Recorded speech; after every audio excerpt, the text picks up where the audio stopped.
ఇప్పటి వరకు ఈ సిరీస్లో లక్ష్మీ అడ్వెంచర్, పాంప్లెట్, సింధూర, త్రివర్ణ స్టోరీస్ వచ్చాయి.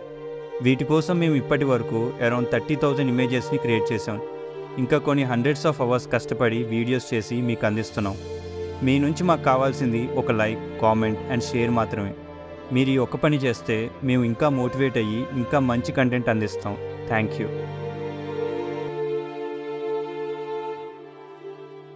స్పందాక island one of the dangerous island. అసలు ఐలాండ్లో ఏముందో ఇప్పటి వరకు ఎవరికీ తెలియదు. అప్పుడే అక్కడికి ఏముందో తెలుసుకోవడానికి కొంతమంది ట్రావెలర్స్ వెళ్తారు. ఆ ఐలాండ్కి వెళ్ళిన తర్వాత ఒకరోజు ఐలాండ్లో ఉన్న అడవిని అన్వేషిద్దామని ఆ ట్రావెలర్స్ తిరుగుతూ ఉంటారు. అసలు అక్కడ సూర్యకిరణాలు చెట్లని దాటి నేల మీద పడటం లేదు.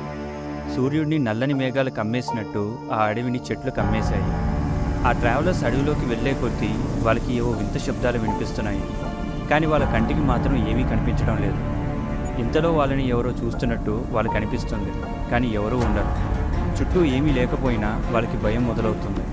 చిన్నగా అందరూ వెనక్కి వెళ్ళిపోదాం, ఇక్కడ ఏదో ఉంది అని అనుకుంటారు. అప్పుడు అందరూ కలిసి వెనక్కి తిరుగుతారు. ఇంతలో ఆకాశాన్ని నల్లముప్పు కమ్మేసినట్టు వాళ్ళనేదో నల్లని పొగ కమ్మేసింది. చూస్తూ ఉండగానే అక్కడ ఒక్కొక్కరు కింద పడిపోతున్నారు. వాళ్ళకి అరిచే సమయం కూడా లేదు. ఆ రోజు అడవిలోకి వెళ్ళిన ఎవరూ కూడా బయటికి రాలేదు. అసలు వాళ్ళకి ఏమైంది అని అనుకుంటున్న సమయంలో కొన్ని రోజులకి సముద్ర తీరాన కొన్ని శవాలు అలలకు కొట్టుకొని వస్తాయి. అవి చూసిన వాళ్ళు ఇంత దారుణంగా వీళ్ళని ఎవరు చంపారు అని అనుకుంటారు. అసలు ఆ శవాలను చూసి భయపడి వాటి దగ్గరికి కూడా ఎవరు వెళ్ళరు. అసలు వాళ్ళు ఎవరు అని ఎంక్వైరీ చేస్తే కొన్ని రోజుల కింద స్పందాక అడవిలోకి వెళ్ళిన ట్రావెలర్స్ అని తెలుస్తుంది. అప్పుడు గవర్నమెంట్ ఈ ఐలాండ్ అడవిలో పాస్ట్లో చాలా ఇన్సిడెంట్స్ జరిగాయని ఆ ప్లేస్ని రిస్ట్రిక్టెడ్ ప్లేస్గా మార్చింది. అసలు అక్కడ ఏం జరుగుతుంది తెలుసుకోవడానికి ఈ వీడియోని చివరి వరకు చూడండి. ఫ్రెండ్స్, ఈ స్టోరీని చూసే ముందు మన ఛానల్లో లక్ష్మీ అడ్వెంచర్, సింధూర, పాంప్లెట్ స్టోరీస్ని చూడండి. ఎందుకంటే ఆ స్టోరీస్ అన్నీ ప్రజెంట్ ఈ స్టోరీకి లింక్ అయి ఉంటాయి. సో తప్పకుండా అవి చూశాకే ఈ స్టోరీని చూడండి. మీరు కనుక మన ఛానల్కి కొత్తవారైతే మన ఛానల్కి సబ్స్క్రైబ్ చేసుకొని జెన్జీ ఫ్యాంటాస్టిక్ ఫ్యామిలీలో జాయిన్ అవ్వండి. ఇంకా కథలోకి వెళ్తే,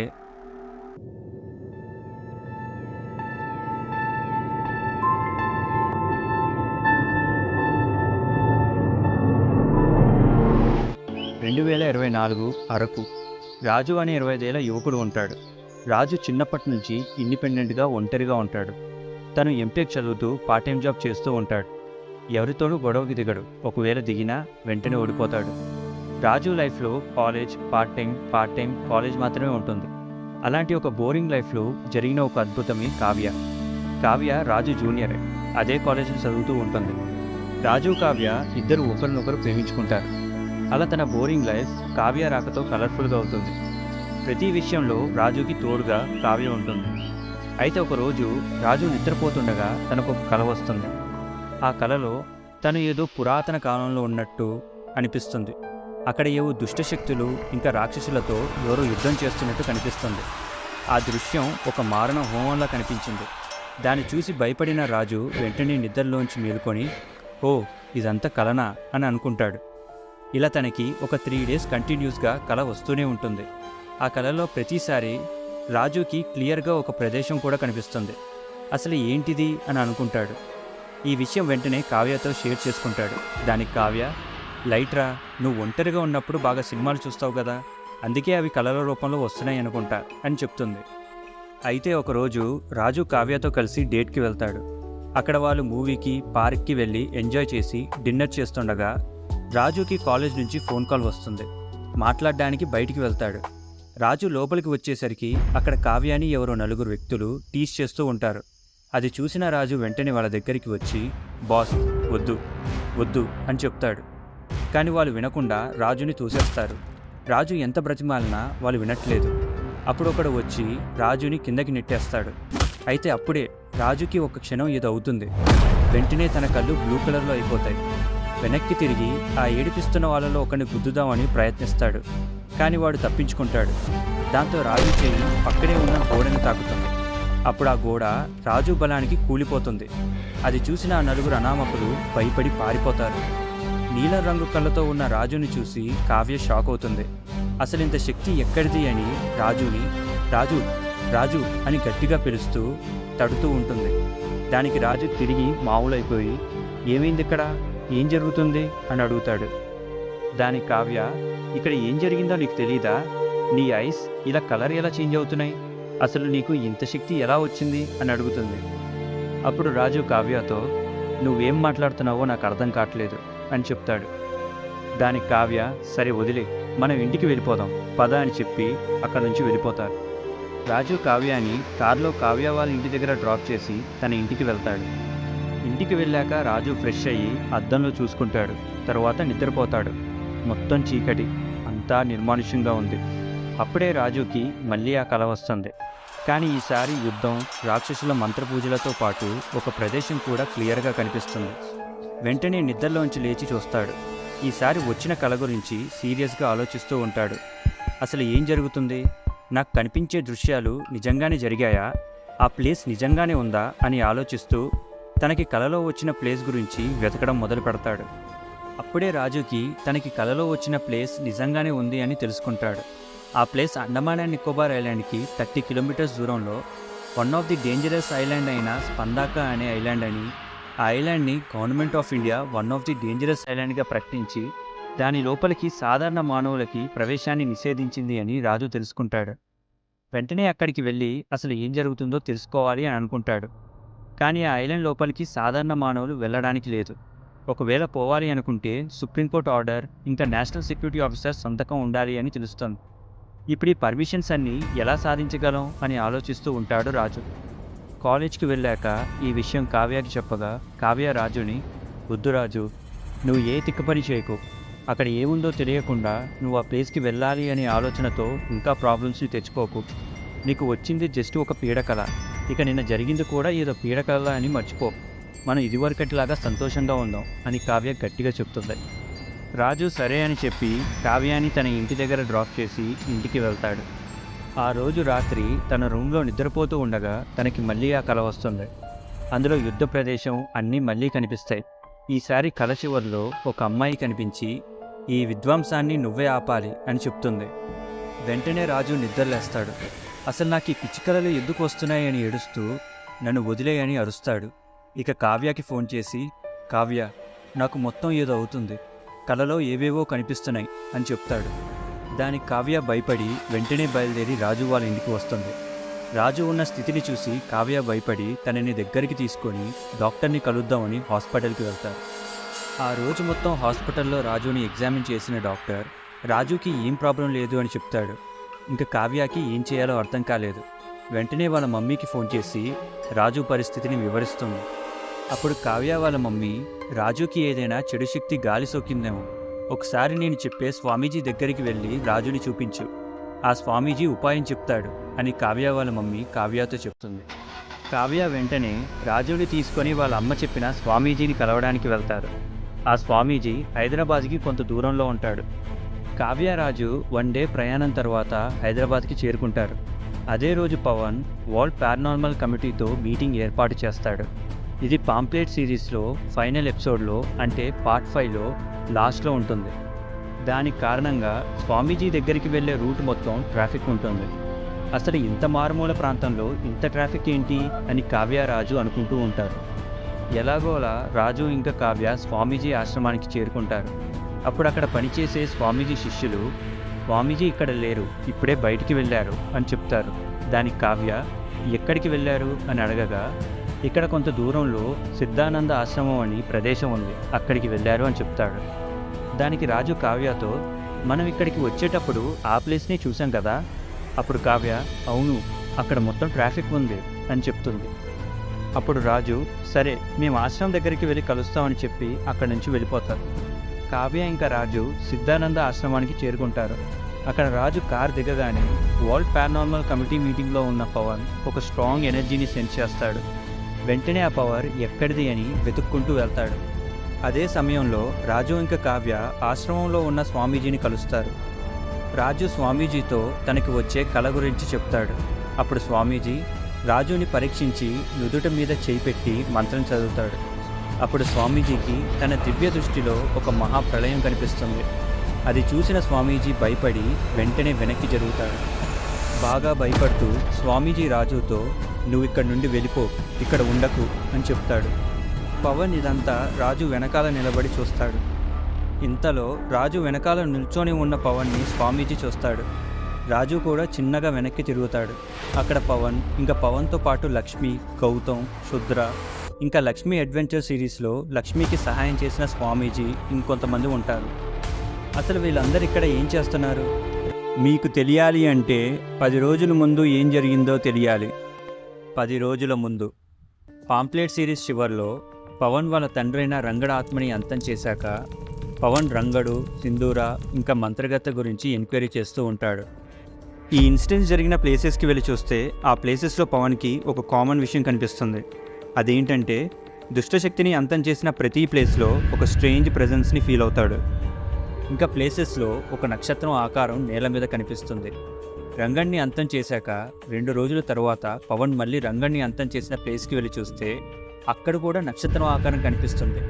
తర్వాత ఆ నక్షత్రం ఆకారం గురించి ఎంక్వైరీ చేసి దాని వెనకాల ఉన్న రహస్యాలు తెలుసుకుంటాడు. ఆ నక్షత్రం ఆకారం గురించి తెలుసుకున్న పవన్ ఒక్కసారి షాక్ అవుతాడు. ఎందుకంటే ఈ నక్షత్రం ఆకారం మన ఏన్షియంట్ హిందూ పురాణంలో రాక్షసులు దుష్టశక్తుల్ని వశపరుచుకునేందుకు ఉపయోగించే ఒక మాయామంత్రం. ఎప్పుడైతే రాక్షసులు అంతమయ్యారో వాళ్ళతో పాటే ఈ మంత్రం కూడా అంతమైపోతుంది. ఇప్పుడు ఈ మంత్రాలు రంగడు, మంత్రగత్తె, సింధూర ఆత్మలను అంతం చేసిన ప్రదేశంలో ఉన్నాయి అంటే దానికి అర్థం ఒకటే, వాటిని ఎవరో మళ్ళీ తీసుకొచ్చారు అని అనుకుంటాడు. వెంటనే పవన్ లక్ష్మిని, గౌతమ్ని, హిమాలయాలో ఉన్న స్వామీజీని ఇంకా శుద్రాని కలుస్తాడు. ఇక్కడ గౌతమ్, శుద్ర కలిసి సింధూరాని అంతం చేస్తారు. లక్ష్మి ఇంకా హిమాలయ స్వామీజీ కలిసి మంత్రగత్తిని అంతం చేస్తారు. పవన్ ఇప్పటి వరకు తెలుసుకున్న విషయాలు అన్నీ వాళ్ళకి చెప్తాడు. అది విన్న స్వామీజీ ఇంకా శుద్ర, ఆ మంత్రం ఎన్నో వేల సంవత్సరాల క్రితం ఉండేదని మా గురువులు చెప్పేవారు. ఇప్పుడు ఈ కాలంలో ఆ మంత్రం గురించి తెలుసుకొని ప్రయోగించాడు అంటే ఆ ప్రయోగించే వ్యక్తి మామూలు వ్యక్తి కాదు అని చెప్తారు. అప్పుడు శుద్ర పవన్తో, మీరు చెప్పేది నిజమే అయితే ఈ పాటికి ఆ వ్యక్తి సింధూర, మంత్రగత్తెని ఇంకా రంగడిని వశపరుచుకొని ఏదో చేయడానికి సిద్ధమవుతాడు అని చెప్తాడు. దానికి పవన్ అవునని చెప్పి వెంటనే ఈ వరల్డ్ పారానార్మల్ కమిటీ మీటింగ్ని ఏర్పాటు చేసి అందరినీ పిలుస్తాడు.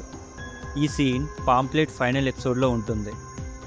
ప్రస్తుతం పవన్ రాజుని చూశాక రాజు లోపల ఏదో తెలియని శక్తి ఉందని అనుకుంటాడు. అప్పుడు పవన్ రాజుని పరిచయం చేసుకొని షేక్ హ్యాండ్ ఇవ్వగా రాజు కలలో వచ్చింది పవన్కి, ఇంకా పవన్ ఇప్పటి వరకు ఎక్స్పీరియన్స్ చేసిన పారానార్మల్ యాక్టివిటీస్ రాజుకి కనిపిస్తాయి. అప్పుడు పవన్ షాక్ అవుతాడు. ఇంకా పవన్కి అర్థమవుతుంది ఇప్పుడు జరగబోయే మహాసంగ్రామంలో రాజుకి కూడా పాత్ర ఉంది అని. వెంటనే రాజుతో ప్రైవేట్గా మాట్లాడాలి అని అనుకుంటాడు. దానికి కావ్య ఒప్పుకోదు. మీరు ఎవరో నాకు తెలియదు కాబట్టి రాజుని ఒంటరిగా మీతో పంపను అని చెప్తుంది. అప్పుడు రాజు, కావ్య నేను కూడా తనతో మాట్లాడాలి అని చెప్తాడు. అప్పుడు పవన్ కావ్యతో మీరు కూడా మాతో రావచ్చు అని చెప్తాడు. అలా కావ్య, పవన్, రాజు, లక్ష్మి, గౌతమ్, శుద్ర, హిమాలయ స్వామీజీ ఇంకొంతమంది కమిటీ మెంబర్స్ ఒక రూమ్ లోపలికి వెళ్తారు. అప్పుడు పవన్ రాజుతో ముందు నేను చెప్పే విషయాన్ని భయపడకుండా విను అని చెప్తాడు. దానికి రాజు సరే అని అంటాడు. అలా పవన్ లక్ష్మి గురించి, ఇంకా తను ఎదుర్కొన్న దుష్టశక్తి గురించి, తర్వాత గౌతమ్ అందం చేసిన సింధూరాత్మ గురించి, ఇంకా తనకి ఎదురైన రంగడి గురించి రాజుకి వివరిస్తాడు. అదంతా విని రాజు గజగజ వణుకుతాడు. అసలు మీరు చెప్పేవాటికి నాకేం సంబంధం ఉంది? అయినా మీరు చెప్పే విషయాలు ఏవి నమ్మశక్యంగా లేవు అని అంటాడు. దానికి పవన్, ఇక్కడ జరిగేవన్నీ సాధారణ మానవులకి అంతు చిక్కనివి. మనకి నమ్మడానికి కష్టంగా ఉన్నట్టు అనిపించినంత మాత్రాన అవి లేవు అని అనుకోవడం మూర్ఖత్వం అని అంటాడు. ఇంకా నీకు మాకు ఏం సంబంధం ఉంది అని అడిగావు కదా, అసలు మనకి సంబంధం ఉంది అని ఎలా తెలిసిందంటే నీకు కలలో ఒక యుద్ధం, ఇంకా కొంతమంది రాక్షసులు, మంత్రాలు కనిపించాయి కదా. ఆ రాక్షసుల్లో ఒక వ్యక్తియే మా నాన్న అయిన రంగడు ఆత్మని అంతం చేయడానికి సహాయపడ్డాడు. పాంప్లెట్ సిరీస్లో పవన్ ఒక ఇంట్లో బందీగా ఉన్నప్పుడు తనతో పాటు ఒక స్వామీజీ ఆత్మ కూడా ఉంటుంది. ఆ ఆత్మనే రంగడు గురించి నిజాలు చెప్తుంది. ఇప్పుడు రాజు కలలో సేమ్ అదే వ్యక్తి రాక్షస రూపంలో మంత్ర పూజలు చేస్తున్నట్టు కనిపిస్తాడు. ఇంకా పవన్ తనకి సహాయం చేసిన స్వామీజీ ఆత్మ గురించి మొత్తం తెలియక అతన్ని నమ్మి రంగడు ఆత్మని అంతం చేసి అంతా అయిపోయింది అని అనుకుంటాడు. కానీ కొన్ని రోజుల కిందట రంగడు ఆత్మని పవన్ మళ్ళీ ఫీల్ అవుతాడు. దానికి ప్రూఫ్గా పవన్కున్న పవర్స్ని యాక్టివేట్ చేస్తాడు. అప్పుడు పవన్ ఐస్ బ్లూ కలర్లో మారి చుట్టూ నిశ్శబ్దం కమ్ముకుంటుంది. ఒకరి గుండె శబ్దం ఒకరికి వినిపిస్తుంది. అది చూసి అందరూ షాక్ అవుతారు. రాజు కూడా ఆ దృశ్యాన్ని చూసి ఇదంతా నిజమని నమ్ముతాడు. అప్పుడు రాజు ఇంతకీ మీకు సహాయం చేసిన ఆ వ్యక్తి ఎవరు అని అడుగుతాడు. దానికి పవన్, నాకు తెలీదు, కానీ అతనే మా నాన్న ఆత్మని ఒక పురాతన రాక్షస మంత్రం ద్వారా మళ్ళీ రంగడిని ఈ లోకంలోకి తీసుకొచ్చాడు అని చెప్తాడు. ఇక్కడ జరిగిన ప్రతి ఒక్క పారానార్మల్ ఇన్సిడెంట్ దగ్గర ఆ వ్యక్తి ఆ నక్షత్ర మంత్రాన్ని ప్రయోగించి ఆ దుష్టశక్తుల్ని మళ్ళీ ఈ లోకంలోకి తీసుకొచ్చి ఆ శక్తులన్నీ ఉపయోగించుకొని వాడు ఏదో ఒక మహా దుష్టశక్తికి ప్రాణం పోయడానికి ప్రయత్నిస్తున్నాడు అని చెప్తాడు. అదంతా విన్న రాజు షాక్ అయ్యి భయపడుతూ, మీకు ఆ దుష్టశక్తులకి ఏదో ఒక సంబంధం ఉంది, కానీ నాకు ఏ సంబంధం కానీ రక్తబంధం కానీ లేదు, మరి నేను ఎలా ఈ గొడవలోకి వచ్చా అని అడుగుతాడు. దానికి పవన్, నీ ప్రశ్నలకు సమాధానాలు అన్నీ నువ్వు కలలో చూసిన ప్రదేశంలో దొరుకుతాయి, మనం వెంటనే అక్కడికి వెళ్ళాలి అని చెప్తాడు. అప్పుడు కావ్య, నో రాజు, అక్కడికి వెళ్ళడానికి నేను ఒప్పుకోను అని చెప్తుంది. దానికి రాజు కావ్యతో, కావ్య, ఈ శక్తి నన్నే ఎందుకు ఎంచుకుందో నేను తెలుసుకోవాలి. పవన్ ఇంకా మిగతా వారు చెప్తున్న ఆ పోరాట పుస్తకంలో నాకంటూ ఒక పేజీ వచ్చింది, ఆ పుస్తకం చివరి వరకు చూడాలి, అందుకు నేను అక్కడికి వెళ్ళాలి అని చెప్తాడు. అప్పుడు పవన్ కావ్యతో, రాజుకి ఏం కాకుండా మేము చూసుకుంటాం, మీరు నిశ్చింతగా ఉండండి అని చెప్తాడు. కానీ కావ్య ఒప్పుకోదు, రాజు వెళ్ళడానికి వీల్లేదు, ఒకవేళ రాజు ఆ ప్లేస్కి వెళ్తే నేను తనతో వెళ్తానని చెప్తుంది. దానికి పవన్, ఈ రూమ్లో ఉన్న ప్రతి ఒక్కరూ పారానార్మల్ యాక్టివిటీస్ని ఎక్స్పీరియన్స్ చేసిన వాళ్ళు, ఒక్క కావ్య తప్ప. ఒకవేళ కావ్య వస్తే ఆ ఐలాండ్లో ఉన్న ఎనర్జీకి కావ్య నిలవలేదు అని చెప్తాడు. అప్పుడు రాజు కావ్య వైపు చూస్తూ, నిజమే కావ్య, అక్కడ ఏముందో తెలుసుకోవాలి, కానీ నువ్వు అక్కడ ఉంటే నీకు ఏమవుతుందో అన్న భయం నన్ను వెంటాడుతుంది, నువ్వు అక్కడికి రాకపోతేనే మంచిది అని చెప్తాడు. అప్పుడు కావ్య రాజు వైపు దీనంగా చూస్తూ, మరి నువ్వు ఎలా సర్వైవ్ అవుతావు, నీకక్కడ ఏం జరుగుతుందో అన్న భయంతో నేనిక్కడ ఎలా ప్రశాంతంగా ఉండగలను అని అడుగుతుంది. దానికి పవన్, రాజుకి ఏమీ కాదు, నాది హామీ, ఇక్కడ ఉన్న ప్రతి ఒక్కరిని క్షేమంగా తిరిగి తీసుకొస్తాను అని చెప్తాడు. అప్పుడు కావ్య పవన్తో, రాజు చాలా సెన్సిటివ్, జాగ్రత్త అని ఏడుస్తూ చెప్తుంది. అప్పుడు రాజు కావ్యాని అక్కడి నుంచి వెళ్ళిపోమంటాడు, ఇంకా ఎక్కువ విషయాలు తెలిస్తే తనకేమైనా హాని జరగచ్చు అని చెప్తాడు. దానికి కావ్య సరే అని చెప్పి రాజుని హద్దుకొని అక్కడి నుంచి వెళ్ళిపోతుంది. పవన్ కావ్యాని వాళ్ళ కమిటీ మెంబర్స్కి చెప్పి ఇంటి దగ్గర డ్రాప్ చేపిస్తా అని కావ్యాని తీసుకొని బయటికి వెళ్తాడు. అలా పవన్ కావ్యాని వాళ్ళ మెంబర్స్కి చెప్పి ఇంటికి పంపిస్తాడు. తర్వాత పవన్ తిరిగి ఆ రూమ్లోకి వస్తాడు. ఇప్పుడు ఆ రూమ్లో పవన్, రాజు, గౌతమ్, లక్ష్మి, స్వామీజీ, శుద్ర, ఇంకా 2 కమిటీ మెంబర్స్ ఉంటారు. అప్పుడు పవన్ రాజుతో తన కలలో వచ్చిన ప్రదేశం ఎక్కడ ఉందో తెలుసా అని అడుగుతాడు. దానికి రాజు, తెలుసుకున్నాను, కానీ ఆ ప్లేస్ని government of India one of the dangerous ప్లేస్గా గుర్తించి అక్కడికి ఎవరిని వెళ్ళనివ్వట్లేదు. ఒకవేళ అక్కడికి వెళ్ళాలి అంటే సుప్రీంకోర్టు ఆర్డర్ ఇంకా నేషనల్ సెక్యూరిటీ ఆఫీసర్ సైన్ ఉండాలి అని చెప్తాడు. దానికి పవన్, ఈ సుప్రీంకోర్టు ఆర్డర్ ఇంకా నేషనల్ సెక్యూరిటీ ఆఫీసర్ సంతకం గురించి నేను ఇంకా కమిటీ చూసుకుంటాం.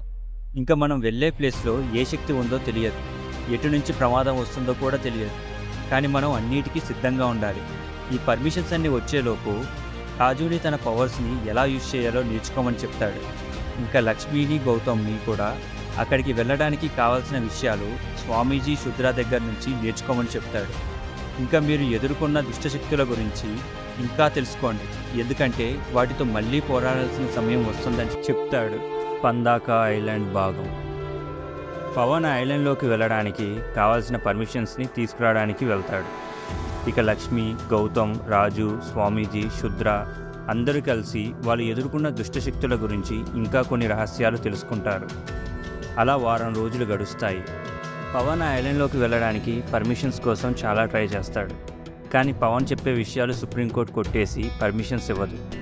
అప్పుడే న్యూస్లో స్పందాక ఐలాండ్ చుట్టుపక్కల ఉన్న చేపలు అన్నీ వేగంగా ఐలాండ్కి దూరంగా వెళ్తున్నాయని, అసలు దానికి ఏం కారణం అయ్యి ఉంటుందని చెప్తూ ఉంటారు. ఈ న్యూస్ని యూజ్ చేసుకొని పవన్ సుప్రీంకోర్టుని ఆశ్రయించి పర్మిషన్స్ తీసుకుంటాడు. కానీ వాళ్ళకి ఏమైనా అవుతే అసలు ఎవరి రెస్పాన్సిబిలిటీ కాదు, ఇక బయట నుండి పవన్కి ఎటువంటి సహాయం రాదు అని సుప్రీంకోర్టు గట్టిగా చెప్తుంది. దానికి పవన్ సరే అని ఒప్పుకుంటాడు. వెంటనే పవన్ తన టీంలో మిగతా వారిని కలిసి మనం 2 డేస్లో ఆ ఐలాండ్కి బయలుదేరుతున్నాం అని చెప్తాడు. అప్పుడు గౌతమ్ పవన్తో, పవన్, అసలు ఆ ఐలాండ్ని ప్రాహిబిటెడ్ ఐలాండ్గా ఎందుకు చేశారు, అక్కడ ఏముంది అసలు, ఇంతకుముందు ఏం జరిగింది అని అడుగుతాడు.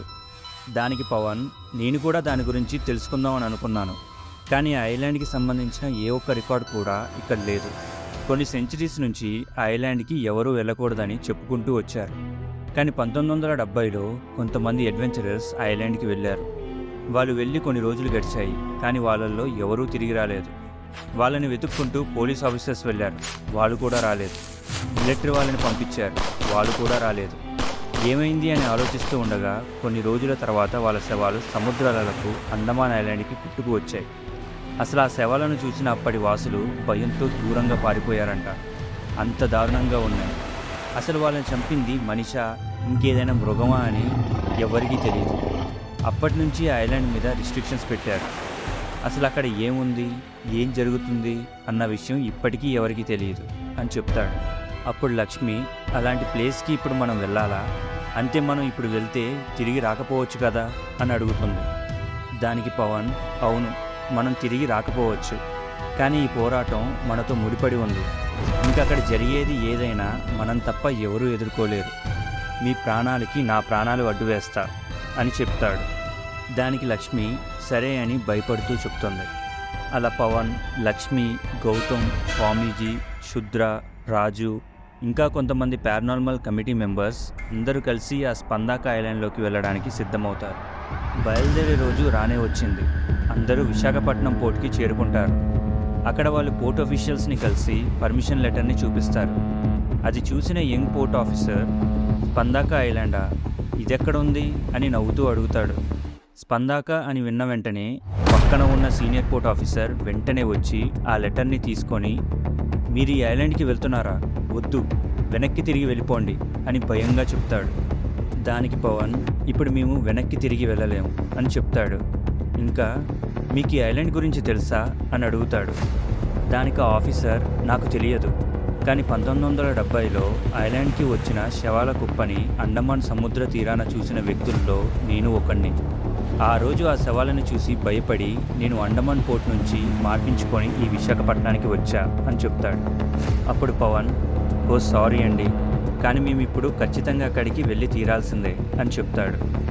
దానికి ఆఫీసర్స్, నేను చెప్పాల్సింది చెప్పా, ఇంకా మీ ఇష్టం, కానీ జాగ్రత్త అని చెప్తాడు. అలా పవన్, రాజు ఇంకా మిగతా వారు అందరూ కలిసి ఒక ప్రైవేట్ బోట్కు స్పందాక ఐలాండ్ దగ్గరలోకి చేరుకుంటారు. అలా సముద్రం తీరం మీద కొన్ని గంటల ప్రయాణం తరువాత ఆ బోట్ స్పందాక ఐలాండ్ దగ్గరలోకి చేరుకుంటుంది. అప్పుడు ఆ బోట్ స్పందాక ఐలాండ్కి 20 కిలోమీటర్స్ దూరంలో ఆపేస్తాడు షిప్ కెప్టెన్. అప్పుడు రాజు, ఎందుకు ఆపేశారు? ఐలాండ్ దగ్గరికి వెళ్ళండి అని చెప్తాడు. దానికి షిప్ కెప్టెన్, ఐలాండ్ దగ్గరికి ఎవరూ వెళ్ళరు, ఇక్కడి వరకే ఎంట్రీ, మీరు అక్కడికి వెళ్ళాలి అనుకుంటే లైవ్ బోట్ తీసుకొని వెళ్ళండి అని చెప్తాడు. దానికి పవన్ ఇంకా మిగతా వారు షిప్ కెప్టెన్ని అర్థం చేసుకొని ఏం మాట్లాడకుండా లగేజ్ని తీసుకొని లైవ్ బోట్లో ఆ ఐలాండ్కి బయలుదేరతారు. ఆ ఐలాండ్కి దగ్గరికి వెళ్ళే కొద్దీ ఆ ఐలాండ్లో ఏదో ఒక శక్తి ఉన్నట్టు ప్రతి ఒక్కరు ఫీల్ అవుతారు. అక్కడ ఉన్న శక్తి ఇప్పటి వరకు వాళ్ళు ఎదుర్కొన్న శక్తి కంటే 100 రెట్లు అధికంగా ఉంది. ఇంతలో బోట్స్ అన్నీ ఐలాండ్ బీచ్ దగ్గరికి వస్తాయి. ఆ ఐలాండ్ మొత్తం దట్టమైన అడవి ఉంది. అసలు సూర్యుడి వెలుతురు కూడా నేలని తాకలేకపోతుంది, అంత దట్టంగా చెట్లు ఉన్నాయి. అప్పుడు స్వామీజీ పవన్తో, ఐలాండ్కి వచ్చాం కదా, ఇప్పుడు మనం ఏం చేయాలి అని అడుగుతాడు. దానికి పవన్, రాజుకి కనిపించిన ప్రదేశాన్ని మనం ఇక్కడ కనిపెట్టాలి, కానీ ఇప్పుడు ఎలాగో సూర్యాస్తమయం అవుతుంది, ఇక్కడే క్యాంప్ వేసుకొని రెస్ట్ తీసుకొని ఉదయాన్నే మనం పని మొదలు పెడదాం అని చెప్తాడు. అప్పుడు అందరూ ఓకే అని క్యాంప్ని ఏర్పాటు చేసుకుంటారు. ఆ క్యాంప్లో అందరూ నిద్రలోకి జారుకుంటారు. కాపలాకి 2 మెంబర్స్ మెలకుగా ఉంటారు. అలా ప్రతి 2 అవర్స్కి కాపలా వాళ్ళు మారుతూ అందరూ రెస్ట్ తీసుకుంటారు. మొత్తం నిశ్శబ్దం. కాపలాకి 2 మెలకుగా ఉన్నారు, మిగతా వారు నిద్రలో ఉంటారు. అప్పుడే నిద్రలో ఉన్న రాజుకి ఒక కల వస్తుంది. ఆ కలలో వాళ్ళ క్యాంప్ని దూరం నుంచి చూస్తున్నట్టు కనిపిస్తుంది. రాజు వెంటనే నిద్రలేస్తాడు, కానీ మళ్ళీ పడుకుంటాడు. ఇంతలో సూర్యోదయం అవుతుంది. రాజు నిద్ర నుంచి లేవగానే పవన్తో తనకి వచ్చిన కల గురించి చెప్తాడు. దానికి పవన్, మనం నీకు ఫస్ట్ వచ్చిన కలలో ఉన్న ప్లేస్ ఐలాండ్ మధ్యలో ఉండొచ్చు, దాన్ని కనిపెట్టాలి. నిన్న వచ్చిన కల గురించి పట్టించుకోవద్దు, మనం ఎలాగైనా ఈ ఐలాండ్ మధ్యలో ఉన్న ఆ శక్తి దగ్గరికి చేరుకోవాలి అని అందరినీ తీసుకొని అడవిలోకి వెళ్తాడు. ఐలాండ్ లోపలికి వెళ్తుంటే అడవి ఇంకా దట్టంగా అనిపిస్తుంది. ఆ చెట్లను చూస్తుంటే వాళ్ళకి వెన్నులో వణుకు పుడుతుంది. ఎటు వెళ్ళినా అడవి తప్ప వాళ్ళకి ఏమీ కనిపించడం లేదు. అప్పుడే లక్ష్మికి వాళ్ళని ఎవరో చూస్తున్నట్టు అనిపిస్తుంది. కానీ ఎటు చూసినా చెట్లు, అక్కడి వాళ్ళు తప్ప ఇంకా ఎవరూ లేరు. వెంటనే వాళ్ళకి ఏదో శబ్దం వినిపిస్తుంది. అది ఏంటా అని అందరూ ఆగి చూస్తారు. ఇంతలో ఒక సన్నటి సూది లాంటి బాణం వచ్చి పవన్ గ్రూప్లో ఉన్న ఒక కమిటీ మెంబర్ నుదుటి మీద దిగుతుంది. ఆ వ్యక్తి రెప్పపాటు క్షణంలో ప్రాణాన్ని వదిలేశాడు. అది చూసి మిగతా వారికి ఏమీ అర్థం కాలేదు. ఆ వ్యక్తిని లేపుదామని చూస్తే నుదుటి మీద రక్తం ఉంటుంది. వెంటనే అందరూ భయపడి చుట్టూ చూస్తారు. కానీ అక్కడ ఎవరూ ఉండరు. అప్పుడు అందరూ అప్రమత్తం అవుతారు. ఇంతలో ఒక అడవి మనిషి వచ్చి ఇంకో కమిటీ మెంబర్ మీదకి దూకి మెడ దగ్గర కొరికి వెంటనే అక్కడి నుంచి పారిపోతాడు. ఆ వ్యక్తి కూడా అక్కడికక్కడే చనిపోతాడు. అసలు ఇంత ఫాస్ట్గా వచ్చి చంపేసి అలా ఎలా మాయమైపోయాడు అని అందరూ ఆలోచిస్తూ ఉంటారు.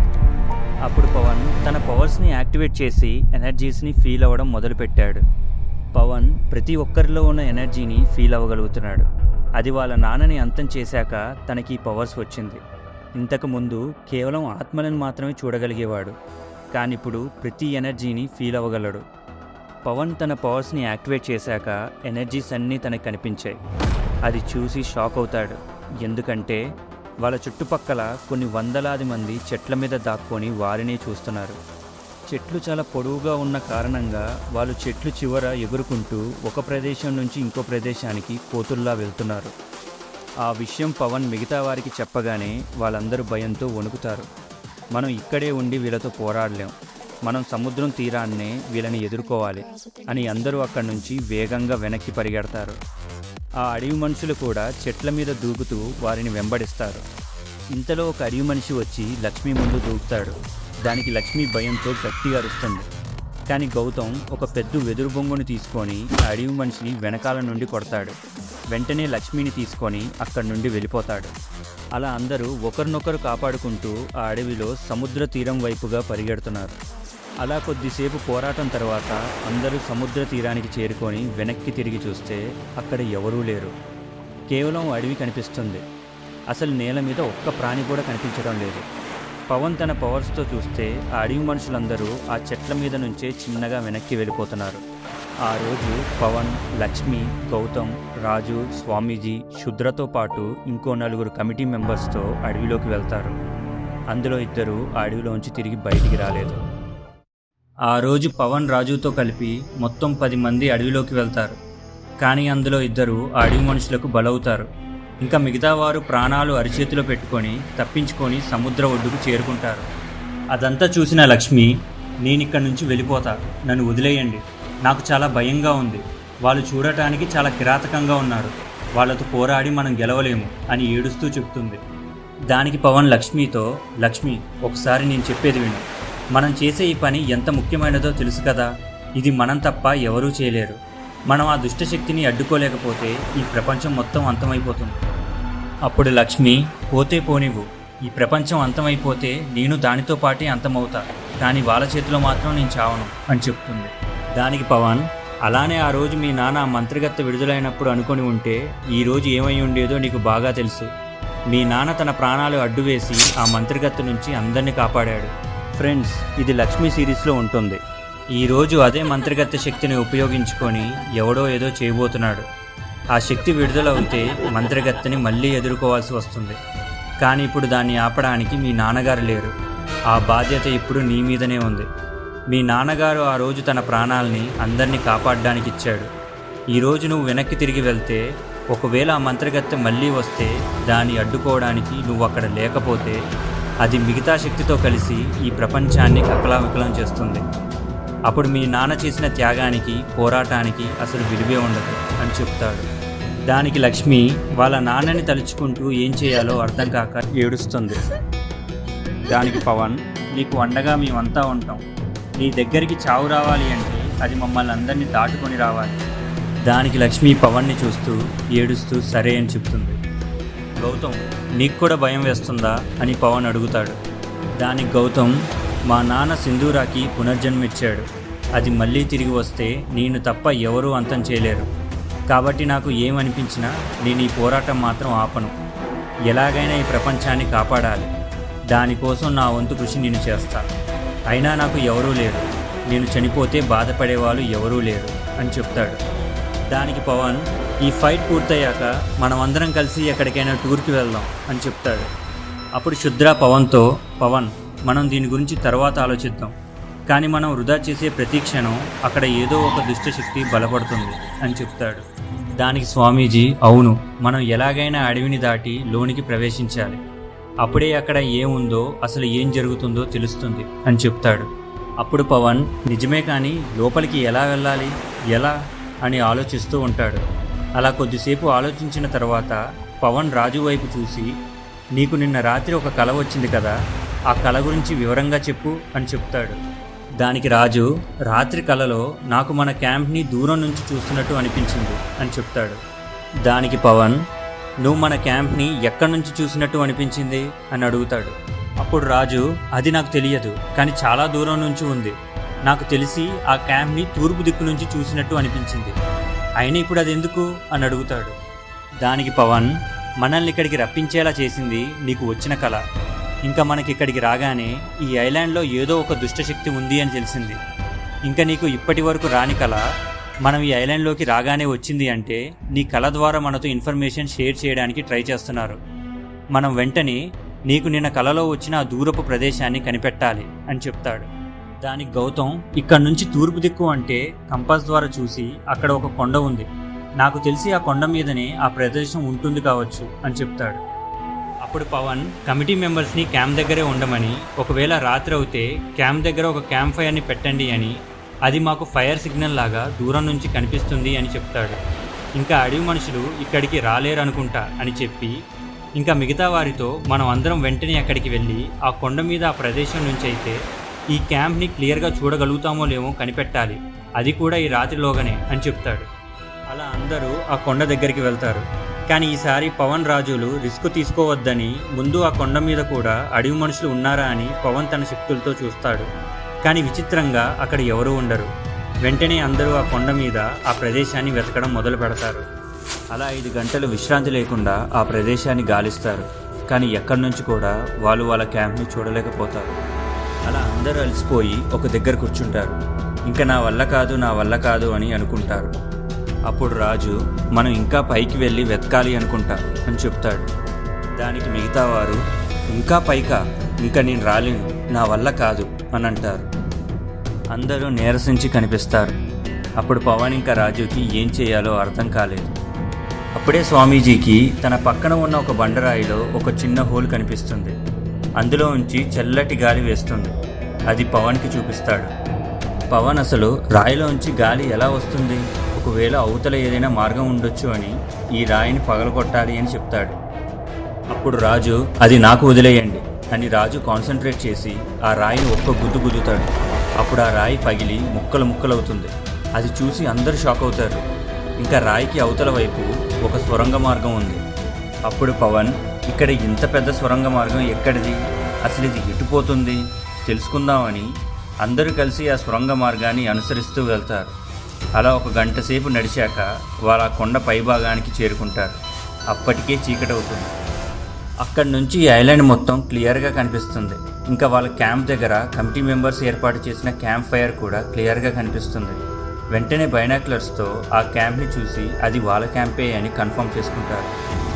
అప్పుడు రాజు, ఇదే ఆ ప్లేస్, నేను ఇక్కడి నుంచి చూసినట్టే నాకు కల వచ్చింది అని చెప్తాడు. అప్పుడు అందరూ, ఇక్కడ అసలు ఏముంది, ఏమీ లేదు కదా అని అంటారు.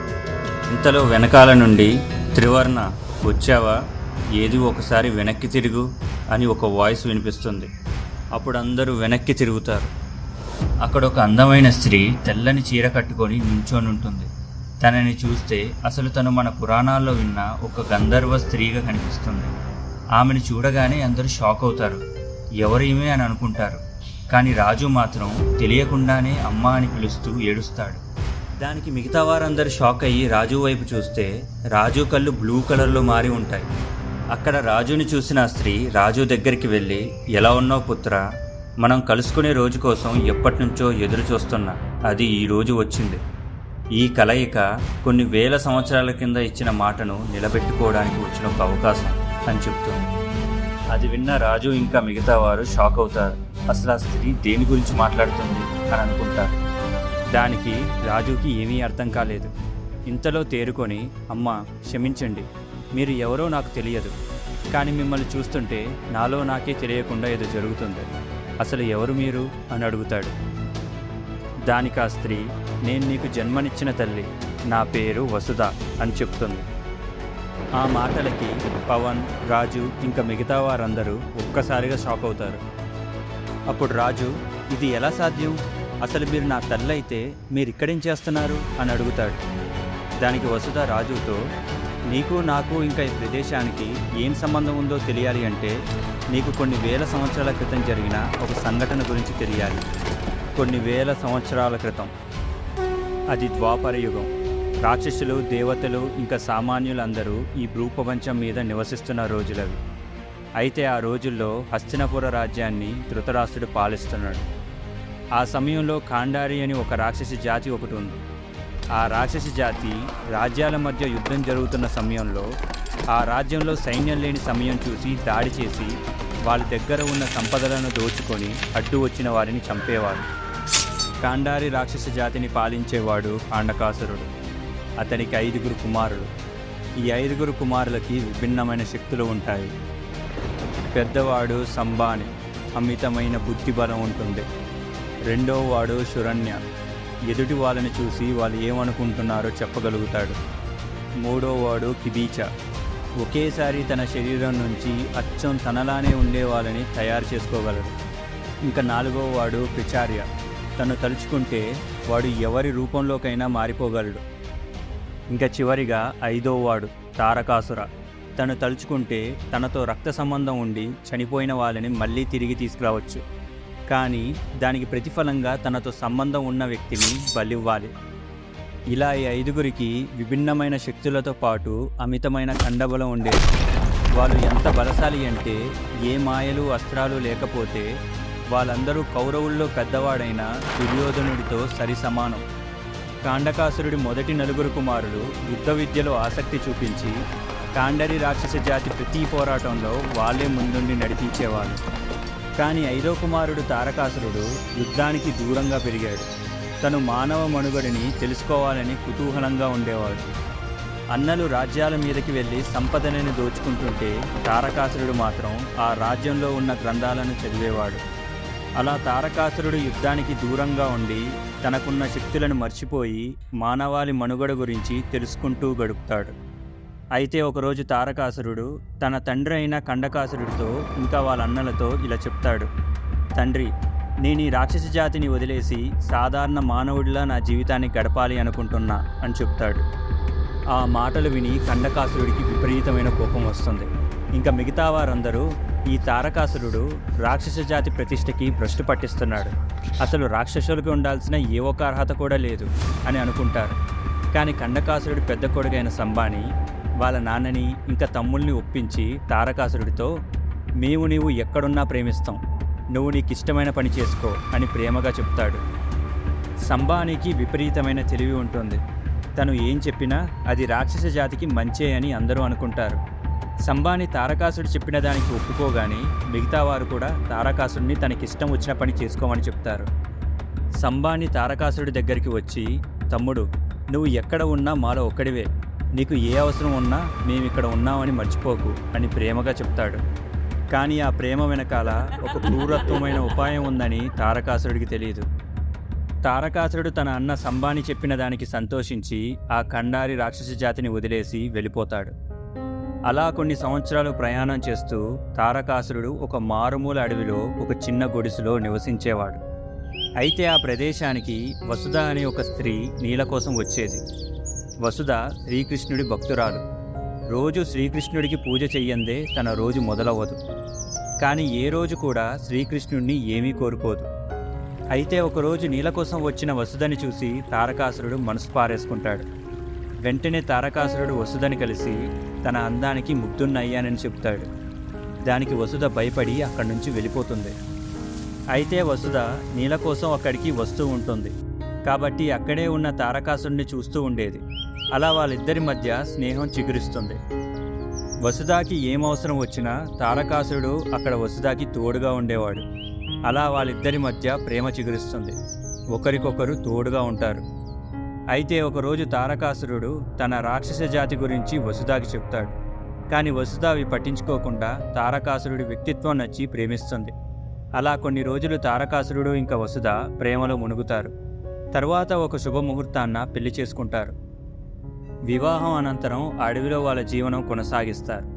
కొన్ని నెలలకి వాళ్ళకొక పుత్రుడు జన్మిస్తాడు. తండ్రి ఇంకా తారకాసుడి అన్నదమ్ముల శక్తి సామర్థ్యాలు కలిగిన ఆ కుమారుడికి పేరు కబంద అని పెడతారు. కబంద చాలా చురుగ్గా ఉండేవాడు. తనకి చిన్నప్పటి నుంచి అన్ని విద్యలు నేర్చుకోవాలని కుతూహలంగా ఉండేవాడు. అలా కుతూహలంతోనే తను ఎన్నో విద్యలు నేర్చుకుంటాడు. అలా తాను నేర్చుకున్న విద్యలు అన్నీ వచ్చి తండ్రి తారకాసురుడికి, తల్లి వసుధకి చూపించేవాడు.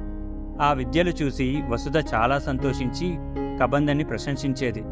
దానికి కబంద సంతోషంతో గెంతులు వేసేవాడు.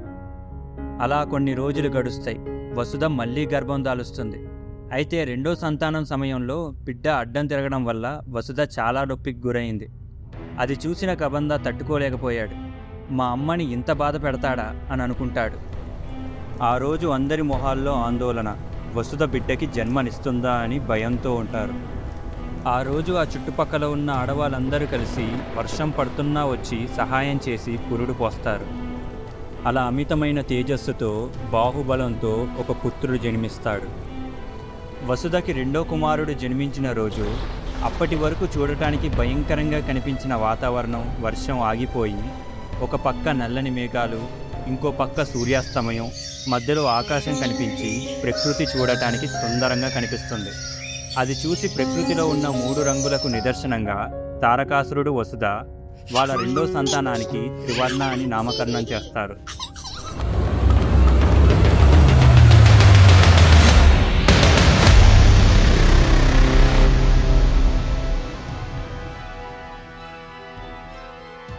ఆ రోజు అందరూ సంతోషంగా ఉంటారు, ఒక్క కబంద తప్ప. అప్పటి వరకు తన తల్లి ప్రేమ కేవలం తనకి మాత్రమే సొంతం అనుకుంటాడు. కానీ ఇప్పుడు త్రివర్ణ రాకతో ఆ ప్రేమ తన మీదకి మల్లదేమో అని భయపడుతూ కోపంతో రగిలిపోతాడు. త్రివర్ణ పుట్టుకతోనే చాలా బలశాలి, కానీ తన బలాన్ని ఎప్పుడూ బయటికి చూపించడు. ప్రతి ఒక్కరిని ప్రేమగా పలకరించేవాడు. అయితే ఒకరోజు త్రివర్ణ అడవిలోకి ఆడుకోవడానికి వెళ్ళి తిరిగి రావడం ఆలస్యం అవుతుంది. అప్పుడే కబంద వచ్చి తాను నేర్చుకున్న ఒక విద్యను చూపిస్తాడు. కానీ వసుధ కబందని చూడకుండా అడవి వైపే చూసేది. అది చూసి కబందకి కోపం వస్తుంది. అలా చాలాసార్లు జరగడంతో ఆ కోపం చిన్నగా త్రివర్ణ మీద ద్వేషంగా మారుతుంది. ఆ రోజు నుంచి త్రివర్ణని తనతో ఉంటున్న ఒక శత్రువుగా చూసేవాడు. కానీ త్రివర్ణకి అన్న కబంద పైన అమితమైన ప్రేమ. ఎప్పుడు అన్నతోనే తిరిగేవాడు. త్రివర్ణ తన అన్న కబంద మీద ప్రేమ చూపిస్తూ ఉంటాడు. కానీ కబందకి మాత్రం త్రివర్ణ మీద కోపం, ద్వేషం ఉంటుంది. ఎలాగైనా వీడిని తొలగించుకోవాలి అని చూస్తూ ఉంటాడు. అలా 12 సంవత్సరాలు గడుస్తాయి. త్రివర్ణకి 15 సంవత్సరాలు, కబందకి 18 సంవత్సరాలు. కబంద త్రివర్ణని ద్వేషిస్తూ ఉంటాడు. కానీ త్రివర్ణ మాత్రం కబందని ప్రేమిస్తూనే ఉంటాడు. అప్పుడే ఎన్నో సంవత్సరాల క్రితం రాక్షస జాతిని వదిలేసి వచ్చిన తారకాసురుణ్ణి చూడటానికి తన సోదరులు ఒక సహాయం కోసం వస్తారు. అది చూసి తారకాసురుడు అన్నయ్య అని అందరినీ దగ్గరికి తీసుకుంటాడు. కానీ తారకాసురుడికి తెలియదు, ఆ రోజు వాళ్ళ అన్నల రాకతో తాను ఇప్పటి వరకు నిర్మించుకున్న కుటుంబం ఒక్కసారిగా కుప్పకూలిపోతుందని. ఆ రోజు అన్నదమ్ముల కలయికనే ఈ మొత్తం కథని తారుమారు చేస్తుంది. అసలు కాండారి రాక్షసులు తారకాసుడి దగ్గరికి ఎందుకు వచ్చారో తెలియాలి అంటే కొన్ని రోజుల ముందు కాండారి రాక్షస రాజ్యంలో ఏం జరిగిందో తెలియాలి. తారకాసురుడి అన్నలు తారకాసుడిని కలుసుకోవడానికి ఒక నెల రోజుల ముందు ఆ రోజు కాండారి రాక్షస జాతి పెద్ద దిక్కైన కాండకాసురుడు కళ్ళు మూస్తాడు. అయితే కళ్ళు మూసే సమయంలో తన 4 కొడుకుల్ని పిలిపించి ఇలా చెప్తాడు, నాకు ఈ ప్రపంచాన్ని ఏలాలి అని ఒక కల ఉండేది. కానీ అది ఇప్పుడు కలలానే ఉంది. ఇప్పుడు ఆ కళని మీరు సాకారం చెయ్యాలి అని మాట తీసుకొని చనిపోతాడు. దానికి సంబాని ఇంకా మిగతా వారందరూ ఈ ప్రపంచం మొత్తాన్ని మన కాండారి రాక్షస జాతి పరిపాలిస్తుంది అని కాండకాసురుడికి ప్రమాణం చేస్తారు. తరువాత కొన్ని రోజులకి కౌరవుల పాండవుల మధ్య కురుక్షేత్ర రణభూమిలో యుద్ధం మొదలవుతుంది. ఆ యుద్ధంలో ప్రపంచ నలుమూలల నుండి వీరులు, దేవపుత్రులు, రాక్షసులు అందరూ పాల్గొంటారు. కానీ కాండారి రాక్షస జాతి ఆ యుద్ధం గురించి పట్టించుకోకుండా తన తండ్రికిచ్చిన మాట కోసం యుద్ధ సమయంలో రాజ్యాల మీద దండయాత్ర చేసి రాజ్యాన్ని వాళ్ళ వశం చేసుకునేవారు. అలా 18 రోజుల కురుక్షేత్ర యుద్ధం ముగిసేలోపు కాండారి రాక్షసులు 20 రాజ్యాల్ని నామరూపం లేకుండా చేస్తారు. కురుక్షేత్రం పోరు ముగిశాక కలియుగం ప్రారంభానికి ముందు ఈ భూప్రపంచం మీద రాక్షసులు ఇంకా దేవుళ్ళు ఉండకూడదని శ్రీకృష్ణుడి ఆజ్ఞ మేరకు పాండవులు రాక్షస జాతులన్నింటినీ సంహరించడం మొదలు పెడతారు. ఈ విషయం కాండారికి ఇంకా 4 అన్నదమ్ములకి తెలుస్తుంది. పాండవులు మనల్ని వెతుక్కుంటూ వస్తారు. మనం వాళ్ళ దగ్గర ఉన్న అస్త్రాలతో పోటీ పడి గెలవలేము. మనల్ని చంపేస్తారు. మనం మన తండ్రికి ఇచ్చిన మాటని నిలబెట్టుకోలేము అని అనుకుంటారు. అప్పుడు పెద్దవాడైన సంబాని మనం ఏదో ఒకరోజు యుద్ధంలో చనిపోతామని తెలుసు. అందుకే నేను ఆ రోజు మన తమ్ముడు తారకాసురుడు వెళ్ళిపోతానంటే వెళ్ళనిచ్చాను. ఇది ముందు భాగంలో అంటే 5th పార్ట్లో తారకాసురుడు రాక్షస జాతిని వదిలి వెళ్ళిపోతా అంటే ఎవరూ ఒప్పుకోరు. కానీ సంబాని అందరినీ ఒప్పిస్తాడు. ఇప్పుడు సంబాని తారకాసురుడిని ఉపయోగించుకుందాం అని చెప్తాడు. దానికి మిగతా వారు ఎలా అని అడుగుతారు. అప్పుడు సంబాని తారకాసుడికి ఉన్న శక్తి ఏంటి? తన రక్త సంబంధం ఉన్న వారిని తిరిగి బ్రతికించగలగటం. దానికి బదులుగా తనకి ఇష్టమైన వాళ్ళని బలివ్వాలి. తారకాసుడు రాక్షస జాతిని వదిలేసి ఒక సాధారణ మానవుడిగా బ్రతుకుతున్నాడు. కాబట్టి పాండవులు అతన్ని చంపరు. అప్పుడు మన 5గురిలో తారకాసురుడు బ్రతికి ఉంటాడు. కాబట్టి పాండవులు ఒకవేళ మనల్ని చంపితే పాండవులందరూ చనిపోయిన తర్వాత తారకాసుడు మనల్ని మళ్ళీ తిరిగి తీసుకురాగలడు అని చెప్తాడు. అప్పుడు మిగతా వారు అవును, కానీ తారకాసురుడు మన మాట విని ఒప్పుకుంటాడా అని అడుగుతారు. దానికి సంబాని శురణ్య ఇంకా కిబీచాని పంపించి దీని గురించి మాట్లాడమని అంటాడు. ఒప్పుకుంటే సరే, లేదా మనం బలవంతంగా ఒప్పిద్దాం అని చెప్తాడు. అప్పుడు శురణ్య ఇంకా కిబీచా సరే అని చెప్పి తారకాసురుని కలవడానికి బయలుదేరతారు. అలా కొన్ని రోజుల ప్రయాణం తరువాత తారకాసురుని కలుస్తారు. ప్రస్తుతం తారకాసురుడు అన్నలను చూసి సంతోషించి ఎలా ఉన్నారు అని ప్రేమగా అడిగి వాళ్ళని తన కుటుంబానికి పరిచయం చేస్తాడు. తరువాత శురణ్య ఇంకా కిబీచా తారకాసురుడితో కలిసి సంబాని చెప్పిన దాని గురించి అడుగుతారు. దానికి తారకాసురుడు మిమ్మల్ని బ్రతికించాలంటే నాకు సంబంధించిన వాళ్ళని బలివ్వాలి. ఈ లోకంలో నాకు సంబంధించిన వాళ్ళు నా కుటుంబం మాత్రమే. అంటే మీకోసం నా కుటుంబాన్ని బలివ్వాలి కదా అని అడుగుతాడు. అప్పుడు కిబీచా అవునవును అని చెప్తాడు. కానీ నువ్వు మళ్ళీ పిల్లల్ని కనగలుగుతావు కదా, ఎంతమందిని కావాలంటే అంతమందిని కను అని చెప్తుండగా శురణ్య కిబీచాని ఆపుతాడు. ఎందుకంటే శురణ్యకి ఉన్న శక్తి ఎదుటివారి భావోద్వేగాలు ఇంకా ఆలోచనలు తెలుసుకోగలడు. అలా శురణ్య ఆ సమయంలో తారకాసురుడి భావోద్వేగం తెలుసుకుంటాడు. తన కోపాన్ని చూస్తాడు. ఇక ఒక్క మాట కిబీచా మాట్లాడి ఉంటే తారకాసురుడు కోపంతో కిబీచా మీద దాడి చేసేవాడు అని అర్థం చేసుకొని కిబీచాని మాట్లాడనివ్వకుండా ఆపుతాడు. అప్పుడు తారకాసురుడు శురణ్యతో అన్నా, ఇప్పటికే నీకు సమాధానం అర్థమయ్యి ఉంటుంది కదా, ఇంకెప్పుడు నా వైపు కానీ నా కుటుంబం వైపు కానీ చూడకండి అని చెప్పి అక్కడి నుంచి వెళ్ళిపోతాడు. దానికి శురణ్య సరే అని చెప్పి అక్కడ నుంచి వెళ్ళిపోతుండగా తారకాసురుడి పెద్ద కుమారుడైన కబంద తన అమ్మతో మాట్లాడుతున్న త్రివర్ణని చూసి కోపంతో రగిలిపోతూ కనిపిస్తాడు. శురణ్య ఇంకా కిబీచా సంబానిని కలిసి జరిగింది వివరిస్తారు. ఇంకా తారకాసురుడి పెద్ద కుమారుడైన కబందకి త్రివర్ణ పట్ల ఉన్న కోపాన్ని ఇంకా ద్వేషాన్ని గురించి కూడా చెప్తారు. అప్పుడు సంబాని తారకాసురుడు మనకి సహాయం చేయకపోతే వాడి కొడుకు ద్వారా మనం లబ్ధి పొందొచ్చు. వారసత్వం కింద తారకాసురుడి శక్తి సామర్థ్యాలు కబందకి ఇంకా త్రివర్ణకి వస్తాయి. కానీ నువ్వు చెప్పిన దాని ప్రకారం మనం కబందని సులువుగా వశపరచుకోవచ్చని అర్థమవుతుంది అని చెప్పి ఒక ఉపాయం వేస్తాడు. కబందని వశపరచుకోవడానికి ఉపాయం ప్రారంభం. మొదట కిబీచా తన శరీరాన్ని విభజించుకొని ఒకేసారి 2-3 కిబీచాలుగా మారిపోవచ్చు. అలా కిబీచా విడివిడిగా వేరువేరు కిబీచాల్లో వెళ్ళి తారకాసుడి కుటుంబం మొత్తాన్ని చూసి అందరినీ క్షుణ్ణంగా పరిశీలించి వాళ్ళు ఏం పనులు చేస్తారు, ఎప్పుడు ఎక్కడ ఉంటారు తెలుసుకోమని సంబాని చెప్తాడు. దానికి కిబీచా సంబాని చెప్పినట్టుగా తారకాసుడి కుటుంబాన్ని క్షుణ్ణంగా పరిశీలించి సంబానికి వివరంగా చెప్తాడు. తరువాత క్రిచార్య తన శక్తిని ఉపయోగించి ఎవరి రూపంలోకైనా మారిపోగలడు. కాబట్టి కిబీచా ఇచ్చిన సమాచారాన్ని ఉపయోగించి వసుధలా మారిపోయి త్రివర్ణ మీద ప్రేమానురాగాలు కురిపించు అని సంబాని చెప్తాడు. ఇంకా శురణ్య ఎదుటి వాళ్ళని చూసి వాళ్ళ భావోద్వేగాలు తెలుసుకోగలడు.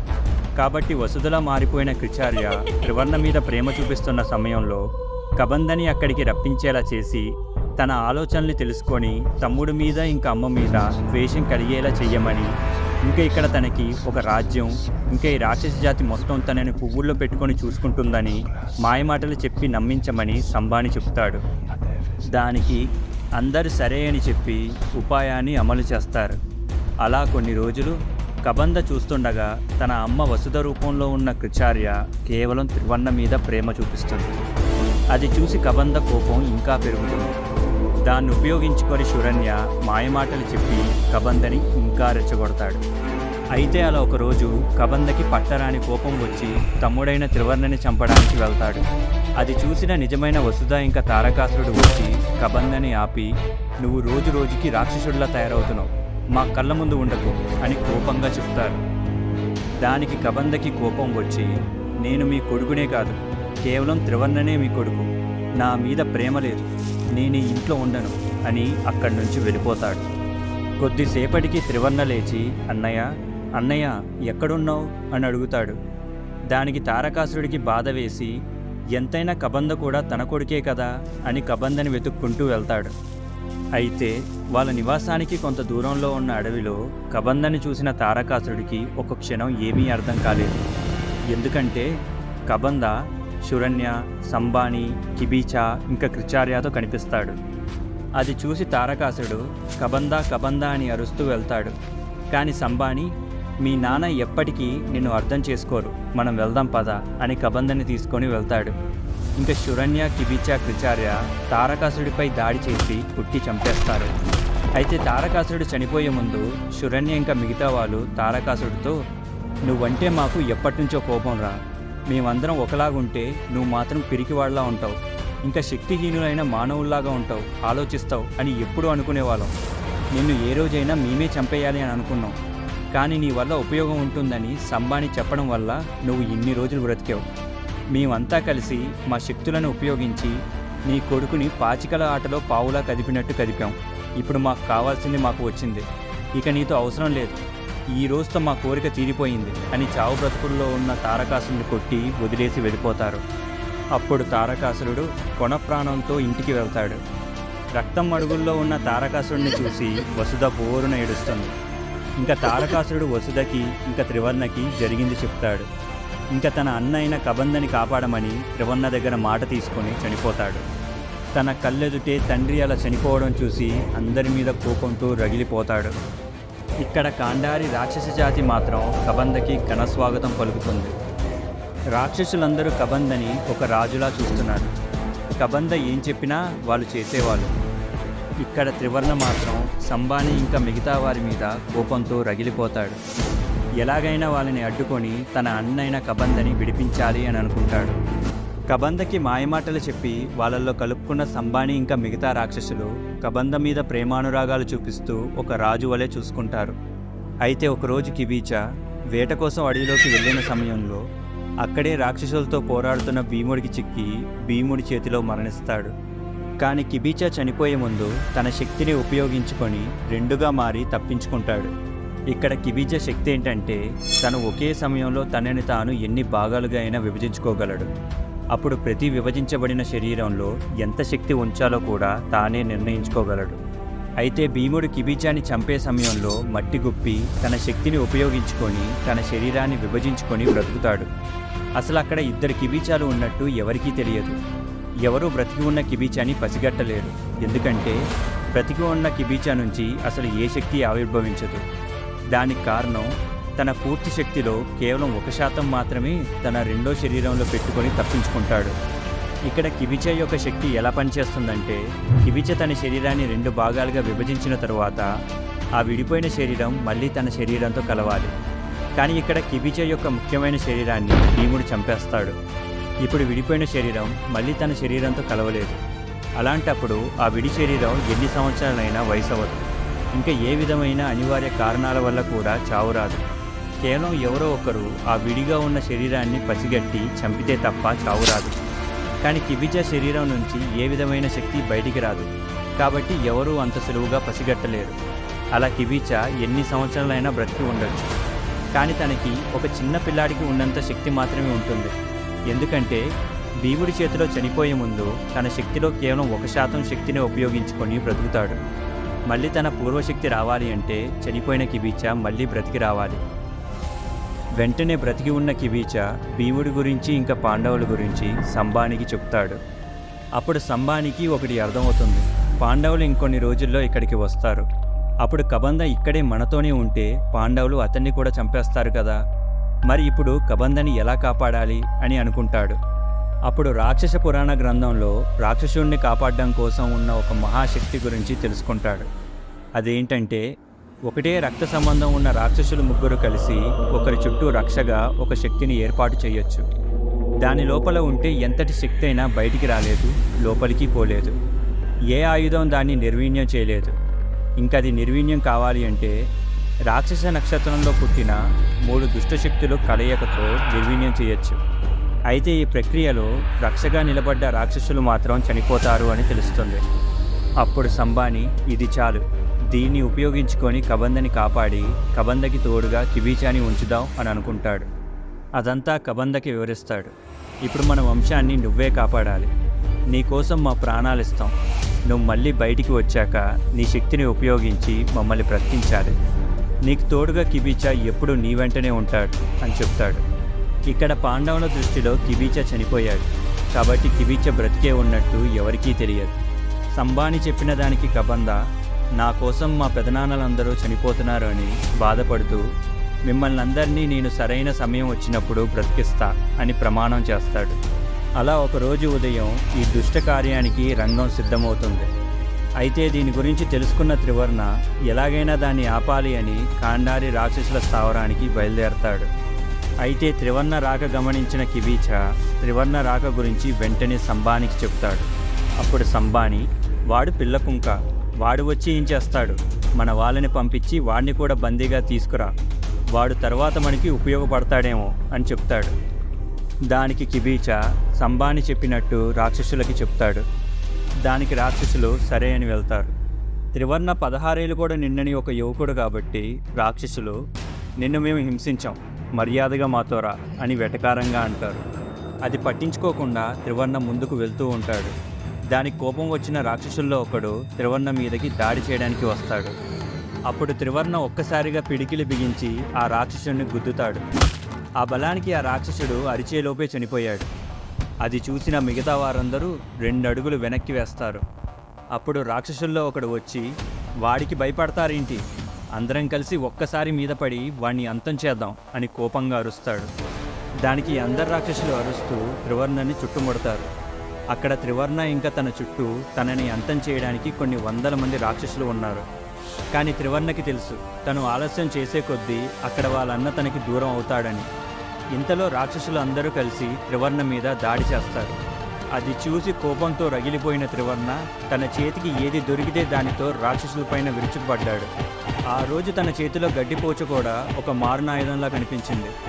త్రివర్ణని ఆపడానికి కొన్ని 100 రాక్షసులు కలిసి వ్యూహాలు పన్నారు. ఆ వ్యూహాలు త్రివర్ణని గాయపరచగలిగాయే కానీ ఆపలేకపోయాయి. అలా ఏకదాటిగా 3 గంటలు విరామం లేకుండా త్రివర్ణ ఆ రాక్షసుల మీద విరుచుకుపడ్డాడు.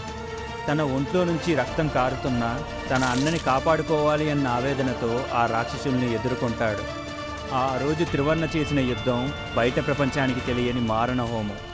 చివరికి ఆ రాక్షసుల్ని మొత్తం సంహరించిన తరువాత త్రివర్ణ తన అన్న దగ్గరికి వెళ్తాడు. ఇదంతా కిబిచా చూసి సంబానికి చెప్తాడు.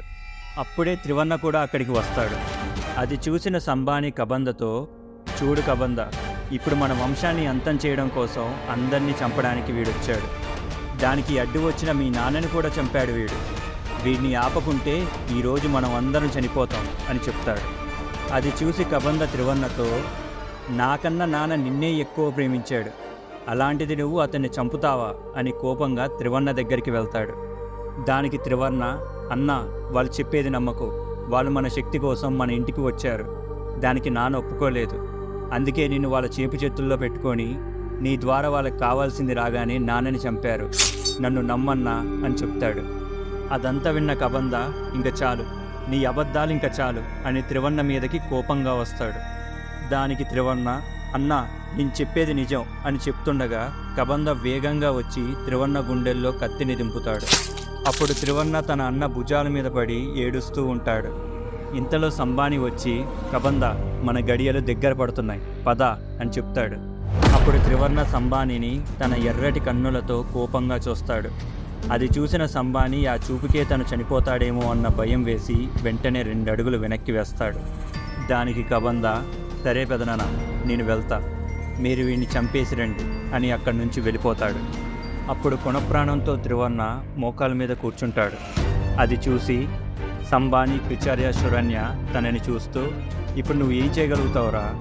ఆ రోజు చనిపోయేటప్పుడు మీ నాన్న కూడా నీలాగనే ఇలా మోకాల మీద కూర్చున్నాడు, ఇప్పుడు ఏం చేస్తావు అని నవ్వుతూ అడుగుతారు.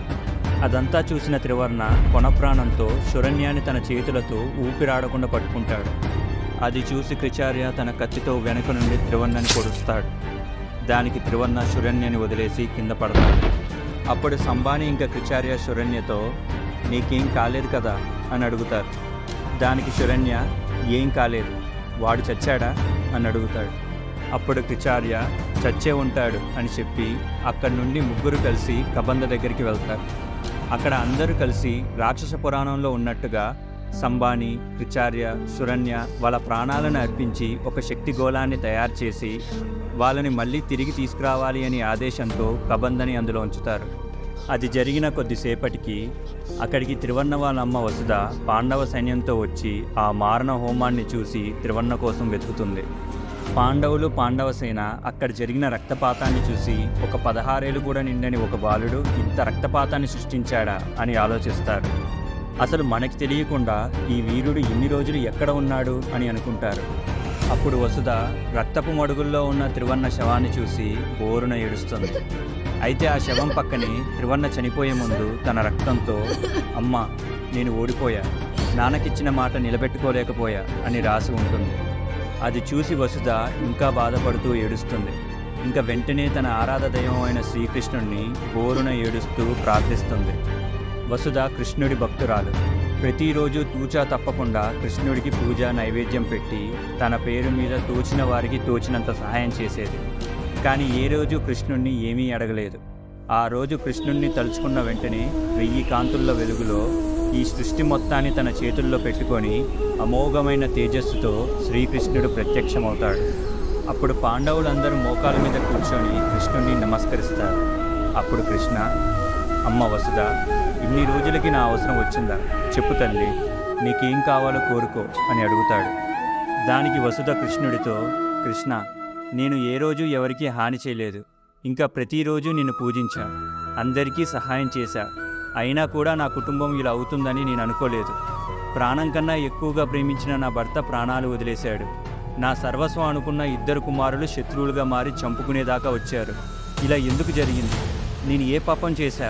నాకు ప్రాయశ్చిత్తం కావాలి అని ఏడుస్తూ అడుగుతుంది. దానికి కృష్ణుడు, ఈ విశ్వంలో జరిగే ప్రతి దానికి ఒక కారణం ఉంటుంది, దాన్ని మనం ఆపలేము అని చెప్తాడు. అప్పుడు వసుధ, నా కొడుకు చావుకి మీ విధి కానీ ఇంకేదైనా కానీ కారణం కావచ్చు, కానీ నా కొడుకు నా భర్తకిచ్చిన మాట నిలబెట్టుకోవాలి, అది తన అన్నని కాపాడి తీసుకురావాలి, దానికి ఒక మార్గం ఏర్పాటు చేయండి అని అడుగుతుంది. దానికి శ్రీకృష్ణుడు, సరే, సరైన సమయం ఆసన్నమైనప్పుడు నీ కుమారుడు మళ్ళీ జన్మిస్తాడు, ఆ సమయంలో నీ కుమారులిద్దరూ ఎదురుపడతారు అని చెప్తాడు. దానికి వసుధ సంతోషించి, నా కుమారుడు మళ్ళీ జన్మించే వరకు నేను ఇక్కడే ఎదురు చూస్తాను, నాకు ఆ శక్తిని ప్రసాదించండి అని వేడుకుంటోంది. దానికి శ్రీకృష్ణుడు తదాస్తు అని చెప్పి అక్కడి నుంచి మాయమైపోతాడు. అలా ఆ రోజు నుంచి ఈ రోజు వరకు ఈ కొండ మీద త్రివర్ణ రాక కోసం వసుధ ఎదురు చూస్తుంది. కానీ మనసులో ఎక్కడో మాత్రం త్రివర్ణ వస్తే ఏం జరుగుతుంది అని అనుకుంటుంది. ఎందుకంటే త్రివర్ణ వచ్చాడు అంటే దానికి అర్థం కబంద ఇంకా తన ద్వారా బందీగా ఉన్న కాండారి రాక్షసుడికి విముక్తి దొరికే సమయం దగ్గరికి వచ్చింది అని అర్థం. ఇంకా మళ్ళీ అన్నదమ్ముడు చంపుకునే వరకు వెళ్తారు అని అనుకుంటుంది. అలా ఆలోచిస్తూ వసుధ ఇన్ని సంవత్సరాలుగా ఈ కొండ మీద ఉంటుంది. ఇంకా ఆ రోజు కబందని శక్తిగోళంలో పెట్టిన తర్వాత ఈ ప్రదేశంలో ఉన్న వాళ్ళందరినీ కిబీచా తన వశం చేసుకొని కబందని వాళ్ళ దేవుళ్ళ పరిచయం చేసి వాళ్ళందరినీ తన కాపలా కోసం ఉంచుతాడు. అందుకే ఈ అడవి మనుషులు వాళ్ళ దేవుళ్ళ కొలిచే కబంద దగ్గరికి ఎవరైనా వెళ్ళడానికి ప్రయత్నిస్తే వాళ్ళని అడవి దాటనివ్వకుండానే చంపేస్తారు అని వసుధ రాజు అలియాస్ త్రివర్ణకి ఇంకా మిగతా వారికి చెప్తుంది. అదంతా విన్న తరువాత త్రివర్ణకి తన జ్ఞాపకాలన్నీ తిరిగి వస్తాయి. అప్పుడు వాళ్ళ అమ్మని చూసి, అమ్మ నన్ను క్షమించు, నేను నాన్నకిచ్చిన మాట నిలబెట్టుకోలేకపోయా, కానీ ఇప్పుడు నీ వల్ల నాకు మళ్ళీ ఆ అవకాశం వచ్చింది. ఎలాగైనా అన్నయ్యకి నిజం చెప్పి ఆ రాక్షసుల బారి నుంచి అన్నయ్యని కాపాడుతా అని చెప్తాడు. అప్పుడు పవన్ వసుధతో, అమ్మ మీరు చెప్పింది మాకు అర్థమైంది, కానీ ఇందులో నాకు, లక్ష్మికి ఇంకా గౌతమ్కి సంబంధం ఎలా ఏర్పడింది అని అడుగుతాడు. అప్పుడు వసుధ, ఆ రోజు ముగ్గురు అన్నదమ్ములు రాక్షస పురాణంలోని మంత్రాల ద్వారా కబందని కాపాడారు. కానీ కబందని మళ్ళీ ఆ మంత్రం నుంచి విముక్తి చెయ్యాలి అంటే ముగ్గురు అన్నదమ్ములు జన్మించిన రాక్షస నక్షత్రంలో జన్మించిన 3 దుష్టశక్తులు కావాలి. వాళ్ళ ద్వారానే ఈ మంత్రాన్ని దాటి కబందని విడిపించడం సాధ్యమవుతుంది. ఆ విషయం కిబీచాకి తెలుసు. అయితే పాండవులందరూ చనిపోయిన తర్వాత కలియుగం ఆరంభంలో కిబీచా తన అన్న అయిన సంబాని ఇచ్చిన ఉపాయాన్ని గడిలో పెట్టాడు. అదేంటంటే తనకి కావాల్సిన రాక్షస నక్షత్రంలో జన్మించిన దుష్టశక్తుల కోసం వెతకడం మొదలుపెట్టాడు. ఎన్నో వేల సంవత్సరాలు గడిచాయి, కానీ ఎవరూ ఆ నక్షత్రంలో పుట్టలేదు. అప్పుడే 1509లో ఐందవపురం అనే రాజ్యంలో సింధూర జన్మించింది. కామక్రోధంతో తను దుష్టశక్తికి దాసోహమై బంధించబడింది. అలా ఆ నక్షత్రంలో మొదటి దుష్టశక్తి సింధూర. ఫ్రెండ్స్, ఇది చిత్రపటం సిరీస్ సింధూర. తరువాత 1950లో అదే నక్షత్రంలో జన్మించిన మంత్రగత్తె కొడుకు మీద ప్రేమతో 1980లో దుష్టశక్తిగా మారి లక్ష్మి తాత ద్వారా బంధించబడింది. ఫ్రెండ్స్, ఇది లక్ష్మి అడ్వెంచర్ సిరీస్లో ఉంటుంది. అప్పుడు కిబీచాకి కావాల్సిన 3 దుష్టశక్తుల్లో 2 దుష్టశక్తులు పుట్టుకొచ్చాయి. అప్పుడే రంగడు అంటే పవన్ వాళ్ళ నాన్న, అతను కూడా అదే నక్షత్రంలో జన్మించాడు అని కిబీచా తెలుసుకుంటాడు. రంగడు ఎంత బాధ వచ్చినా దుష్టశక్తి మంత్రానికి లొంగడు. అయితే రంగడిని ఇలా లొంగ తీసుకోవడం సులువు కాదని అనుకుంటాడు. అప్పుడు కిబీచా ఊరు జనాన్ని లొంగ తీసుకొని రంగడు వాళ్ళ కుటుంబ సభ్యులను అందరినీ చంపిస్తాడు. అప్పుడు కోపంతో రంగడు రగిలిపోతాడు. అది చూసి ఊరు జనం రంగడిని కొట్టి చంపి అడవిలో పడేస్తారు. అప్పుడు కిబీచా కొంతమంది సాధువుల సహాయంతో రంగడిని కాపాడి ఒక దుష్ట సాధువు సహాయంతో రంగడిని దుష్టశక్తిగా మారుస్తారు. అప్పుడు కిబీచానే ఆ దుష్ట సాధువు సహాయంతో రంగడిని బంధించి వెళ్ళిపోతాడు. ఫ్రెండ్స్, ఇది పాంప్లెట్ సిరీస్లో ఉంటుంది. ఇప్పుడు బందీగా ఉన్న దుష్టాత్మలు కాలక్రమేణా ఇంకా దుష్టశక్తి దాసోహమై పగతో రగిలిపోయి శక్తిని చేకూర్చుకుంటున్నాయి. అలా కొన్ని సంవత్సరాలు గడిచాయి. అప్పుడు కిబీచా తన ఉపాయంలోని తరువాత భాగాన్ని ప్రారంభించాడు. అదేంటంటే ఆ దుష్టశక్తుల్ని మీ ద్వారా అంతం చేయడం అని వసుధ చెప్తుండగా సడన్గా లక్ష్మి, ఒక్క నిమిషం అమ్మ, కిబీచాకి కావాల్సింది దుష్టశక్తులు, ఇప్పుడు తన దగ్గర అన్నీ ఉన్నాయి కదా, మళ్ళీ ఎందుకు వాటిని అంతం చేయాలి అని అనుకున్నాడు అని అడుగుతుంది. దానికి వసుధ, చెప్తా, దానికంటే ముందు కిబీచా మిమ్మల్ని ఎలా ఉపయోగించుకున్నాడో తెలియాలి అని చెప్తుంది. మొదట లక్ష్మి ద్వారా కిబీచా తన ఉపాయాన్ని మొదలుపెట్టాడు. ఊరు గురించి తెలుసుకోవాలి అని అనుకున్న లక్ష్మికి ఎంత అడిగినా ఇంట్లో వాళ్ళు చెప్పకపోవడంతో నిరాశకు గురైంది. అప్పుడే లక్ష్మికి తన ఇంట్లో డైరీ కనిపించింది. ఇన్ని రోజులు ఆ ఇంట్లో డైరీ కనిపించలేదు. కానీ అప్పుడే డైరీ లక్ష్మికి ఎలా కనిపించిందంటే కిబీచా తన శక్తితో లక్ష్మి వాళ్ళ అమ్మని మాయ చేసి ఆ రోజు డైరీని లక్ష్మికి కనిపించేలా పెట్టిస్తాడు. ఇంకా డైరీలో మంత్రగత్తె ఆత్మ గురించి మొత్తం ఉంది, కానీ దాన్ని విడిపించడానికి కావాల్సిన ముఖ్యమైన విషయాన్ని ఎవరు చింపారు. దాని వెనకాల కూడా కిబీచా హస్తం ఉంది. ఎందుకంటే ఆ మంత్రగత్తెకి విముక్తి చెందాలి అంటే బంధించే సమయంలో ఏ రక్తంతో అయితే బంధం ఏర్పాటు చేస్తారో అదే రక్త సంబంధంతో ఉన్న రక్తం కావాలి. అంటే లక్ష్మి లేదా వాళ్ళ కుటుంబంలో ఎవరి రక్తమైనా కావాలి. ఆ విషయం లక్ష్మికి ఇంకా వాళ్ళ కుటుంబంలో ఎవరికి తెలిసినా వాళ్ళక్కడికి వెళ్ళరు అని. అందుకే డైరీ లక్ష్మి వాళ్ళ తాతైన రఘురాం దగ్గర ఉన్నప్పుడే ఆ పేజీని ఎవరో చింపుకుపోయారు అని తెలిసి రఘురాం విశ్వనాథ్ని తీసుకొని ఊరి జనానికి తెలియకుండా బెంగళూరుకి వెళ్తాడు. కానీ ఇక్కడ పుస్తకంలో పేజీని చింపించింది కిబీచానే. అలా లక్ష్మి డైరీని అనుసరిస్తూ మంత్రగత్తెకి చిక్కింది. అప్పుడు లక్ష్మి వాళ్ళ నాన్న విశ్వనాథ్ పోరాటంతో మంత్రగత్తె అంతమైంది. ఇంకా తరువాత సింధూరా విషయానికి వస్తే దానికి కిబీచా ఎంచుకుంది గౌతమ్ వాళ్ళ ఫ్యామిలీ. అందుకు గౌతమ్ వాళ్ళ నాన్నకి సింధూరా శక్తిని అదుపు చేస్తే ఈ లోకం మొత్తం మెచ్చుకుంటుంది అని చెప్పి గౌతమ్ వాళ్ళ నాన్నని సింధూరా దగ్గరికి పంపిస్తాడు. అలా గౌతమ్ వాళ్ళ నాన్న చనిపోయే ముందు చిన్న రక్తపు బొట్టు చిత్రపటం మీద పడటంతో చిత్రపటంలో ఉన్న సింధూరా విడుదలయ్యింది. కానీ శక్తి కోసం చిత్రపటం గౌతమ్ని వెతుక్కుంటూ వచ్చింది. అలా గౌతమ్ చివరకు సింధూరాతో పోరాడి అంతం చేశాడు. తరువాత రంగడు. ఈ రంగడి విషయంలోనే కిబీచా ముందు నుండి నడిపించాడు. రంగడు పూర్తిగా దుష్టశక్తిలా మారిపోవడానికి కారణమే కిబీచా. అయితే విడుదలైన రంగడిని అంతం చేయడం కోసం వచ్చిన పవన్ని ఒక ఇంట్లో బందీగా ఉంచుతాడు. అప్పుడే రంగడికి కిబీచా గురించి మొత్తం తెలుసు. అందుకే కిబీచా ఆత్మని కూడా ఆ రోజు రాత్రి పవన్తో పాటు ఆ ఇంట్లో బంధిస్తాడు. కానీ పవన్ బయటికి రావాలి, రంగడిని ఆపాలి అన్న దృఢ నిశ్చయంతో ఆ ఇంటి చుట్టూ ఉన్న వలయాన్ని నిర్వీణ్యం చేయిస్తాడు. అప్పుడు కిబీచా తప్పించుకుంటాడు. ఇంకా పవన్ రంగడిని అంతం చేస్తాడు. కిబీచా కేవలం కొన ప్రాణంతో బ్రతికి ఉన్నాడు. ఇంకా తన దగ్గర దుష్టశక్తులను అదుపు చేసే శక్తి లేదు. కేవలం వాటి ద్వారా ఆవిర్భవించిన చెడు శక్తిని ఉపయోగించుకోవాలి.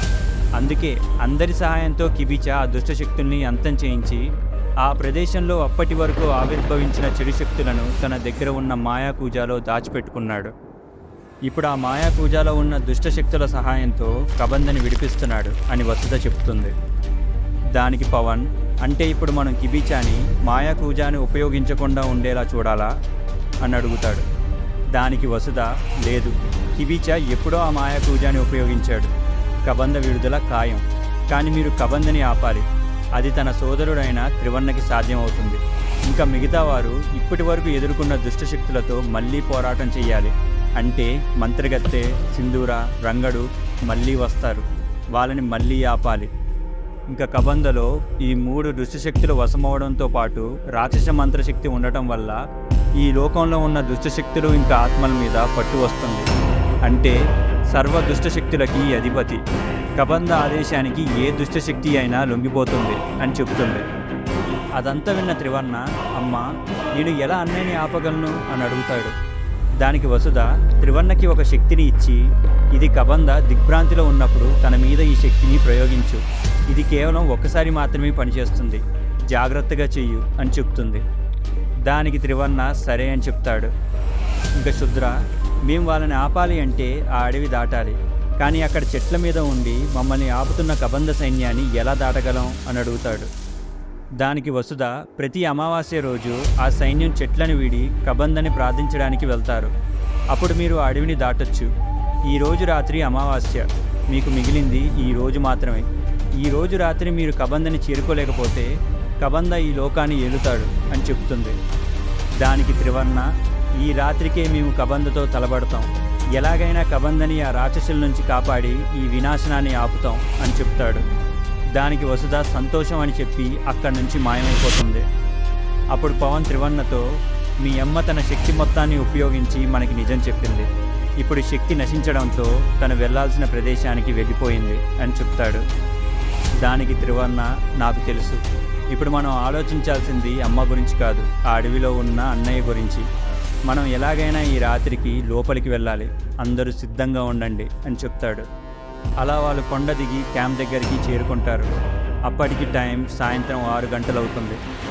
అందరూ లోపలికి వెళ్ళడానికి సిద్ధంగా ఉన్నారు. సూర్యుడు చిన్నగా మాయమైపోయి చీకటి కమ్ముకుంది. అందరి మొహాల్లో అక్కడ ఏం జరుగుతుందో అన్న భయం కనిపిస్తుంది. అప్పుడు రాజు అలియాస్ త్రివర్ణ వాళ్ళ ఎదుట నించొని, ఈ పోరాటం ఎంత ముఖ్యమైనదో మనకి మాత్రమే తెలుసు. మనకి బయట నుంచి సహాయం రాదు. కాబట్టి మనలో మనం అందరం సహాయం చేసుకోవాలి. ఇంకా ఈ ఫైట్లో ఏం జరుగుతుందో, మనం ఎదుర్కొనే శక్తి ఎంత బలమైనదో ఇప్పటికే అందరికీ తెలుసు అని త్రివర్ణ చెప్తూ ఉండగా సడన్గా ఐలాండ్ మధ్యలో నుంచి ఓ పెద్ద కాంతి వస్తుంది. ఇంకా ఆ కాంతి చుట్టుపక్కల ఉన్న ఐలాండ్స్లో ఉన్న వాళ్ళకు కూడా కనిపిస్తుంది. వెంటనే అండమాన్ ఐలాండ్లో ఉన్న ప్రజలు ఆ విషయం గురించి ఇండియన్ అథారిటీస్కి చెప్తారు. అప్పుడు నేషనల్ సెక్యూరిటీ ఆఫీసర్స్ అక్కడ ఏం జరుగుతుంది అని మీటింగ్ ఏర్పాటు చేస్తారు. ఇంకా ఐలాండ్లో ఉన్న రాజు, పవన్, గౌతమ్, లక్ష్మి, శుద్ర, స్వామీజీ ఇంకా 2 పారానార్మల్ కమిటీ మెంబర్స్కి అర్థమవుతుంది కబంద విడుదలయ్యే సమయం, ఇంకా వాళ్ళు వెళ్లాల్సిన సమయం వచ్చింది అని. అప్పుడు పవన్ తన పవర్స్తో ఆ అడవిలో ఎవరైనా ఉన్నారా అని చూస్తాడు. వసుధ చెప్పినట్టుగానే అక్కడ ఎవరూ లేరు. వెంటనే అందరూ ఆ అడవి మార్గంలో ప్రయాణం మొదలు పెడతారు. ఆ చీకటి అడవిలో అలా నడుచుకుంటూ వెళ్తూ ఉన్నారు. లోపలికి వెళ్ళే కొద్దీ ఆ అడవిలో నుంచి వచ్చే శక్తి బలపడుతూ ఉంది. అలా చివరికి ఆ అడవిని దాటి ఖాళీ ప్రదేశానికి చేరుకుంటారు. కానీ అక్కడ వాళ్ళు చూసిన దానికి షాక్ అవుతారు. ఎందుకంటే ఒక 60-70 అడవి మనుషులు ఐలాండ్ మధ్యలో నుంచి ఆవిర్భవించిన కాంతిని పూజిస్తున్నారు. ఇంకా ఎవరో ఒక రాక్షసుడు ఒక మాయా కూజాని పట్టుకొని ఏవో దుష్టశక్తుల్ని ఉసుగొలుపుతున్నాడు. ఇంకా అడవి మనుషులు త్రివర్ణ పవన్లను చూడగానే వాళ్ళ మీదకి దాడి చేయడానికి వస్తారు. అప్పుడు పవన్ ఇంకా రాజు ముందు నిల్చొని వాళ్ళని ఎదుర్కోవడానికి సిద్ధంగా ఉంటారు. అప్పుడు శుద్రా స్వామీజీ ఇంకా 2 పారానార్మల్ కమిటీ మెంబర్స్ వాళ్ళ ఎదురుగా నిల్చొని, ఈ పోరాటంలో మీ నలుగురిదే ముఖ్య పాత్ర. మీ శక్తులు ఇంకా ఎనర్జీ ఇక్కడ వీళ్ళ మీద వృధా చేయకూడదు. మేము వీళ్ళని ఆపుతాం. మీరు సరైన సమయం చూసి అందరినీ దాటి కబందని కిబీచాని చేరుకోండి అని పవన్, రాజు, లక్ష్మి, గౌతంలను ఉద్దేశించి చెప్తారు. దానికి పవన్ సరే జాగ్రత్తగా ఉండండి అని చెప్తాడు. అప్పుడు శుద్ర, మా గురించి ఆలోచించకండి, వీళ్ళని చెట్ల మీదకి ఎక్కనివ్వము, ఇక్కడే వీళ్ళతో పోరాటం చేస్తాం అని చెప్తాడు. ఇంతలో అడవి మనుషుల్లో 2 ఎగిరి స్వామీజీ శుద్ర మీద పడతారు. అప్పుడు స్వామీజీ ఇంకా శుద్ర వాళ్ళ దగ్గరున్న మంత్రదండాలు తీసుకొని వాళ్ళని కొడతారు. ఆ దెబ్బకి వాళ్ళు ఎగిరి అవతల పడతారు. అది చూసి మిగతా అడవి మనుషులు భయంతో ఆగుతారు. ఇంకా అందరూ వాళ్ళని చుట్టుముడతారు. అప్పుడు పారానార్మల్ కమిటీ మెంబర్స్ వాళ్ళ బ్యాగ్లో ఉన్న స్టంట్ గన్స్ని తీసుకొని వాళ్ళ మీద దాడి చేస్తారు. అలా స్వామీజీ, శుద్ర ఇంకా 2 కమిటీ మెంబర్స్ అడవి మనుషుల్ని ఎదుర్కొంటూ ఉంటారు. అదే సమయం అనుకొని పవన్, లక్ష్మి, గౌతమ్, త్రివర్ణ ఆ వెలుతురు వైపు పరిగెడతారు. అలా వాళ్ళంతా చివరికి కబంద కిబీచా దగ్గరికి చేరుకుంటారు. అప్పుడు పవన్ కిబీచా మంత్రాలను అడ్డుకొని గట్టిగా కొడతాడు. కిబీచా దగ్గర ఏం శక్తులు ఉండవు, అతను కేవలం ఒక షెల్ మాత్రమే. ఆ రోజు పాండవుల నుంచి తప్పించుకోవడానికి తన ప్రాణంలో కొంత భాగాన్ని విడదీసి తన ఇంకో శరీరంలో పెడతాడు. అందుకుగాను కిబీచా దగ్గర ఏ విధమైన శక్తి ఉండదు. అప్పుడు పవన్ కిబీచా ముందు నిల్చొని అతని మీద దాడి చేస్తుండగా అప్పటి వరకు ఉన్న వెలుతురు సడన్గా మాయమైపోతుంది. అందరూ ఏమైంది అని చూస్తూ ఉండగా కిబీచా బిక్కరగా నవ్వుతూ ఉంటాడు. అప్పుడు అక్కడ ఉన్నట్టుండి ఒక్కసారిగా పెద్ద వెలుతురు వస్తుంది.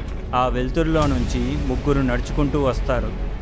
అందులో ఒకడు రంగడు, పవన్ వాళ్ళ నాన్న, మంత్రిగత్తె లక్ష్మి ఎదుర్కొన్న దుష్టశక్తి, ఇంకా సింధూర, గౌతమ్ ఎదుర్కొన్న దుష్టశక్తి. వాళ్ళని చూడగానే లక్ష్మి ఇంకా గౌతమ్ వెన్నులో వణుకు పడుతుంది. ఇంకా ఆ వెలుతురులో కేవలం ఈ 3 రాలేదు. వాళ్ళ వెనకాల ఒక కండలు తిరిగి చూడటానికి ఒక బలమైన ఆకారంతో ఇంకొకడు కూడా వస్తాడు. అతనే కబంద, స్వయాన త్రివర్ణ అన్న. ఆ భీకర రూపంలో ఉన్న కబందని చూసి అక్కడ ఉన్న వాళ్ళందరూ వీణ్ణి మనం ఆపగలమా అని అనుకుంటారు. వాళ్ళకి తెలియకుండానే వాళ్ళు భయంతో వణుకుతారు. అప్పుడు కబంద కిబీచా పవన్ కాలి దగ్గర ఉండటం చూసి కబంద రెప్పపాటు క్షణంలో పవన్ దగ్గరికి వచ్చి పవన్ని కొడతాడు. అప్పుడు పవన్ ఎగిరి త్రివర్ణ, గౌతమ్, లక్ష్మి దగ్గర పడతాడు. పవన్ చిన్నగా లేచి త్రివర్ణతో, వీడేనా ఆ కబంద అని అడుగుతాడు.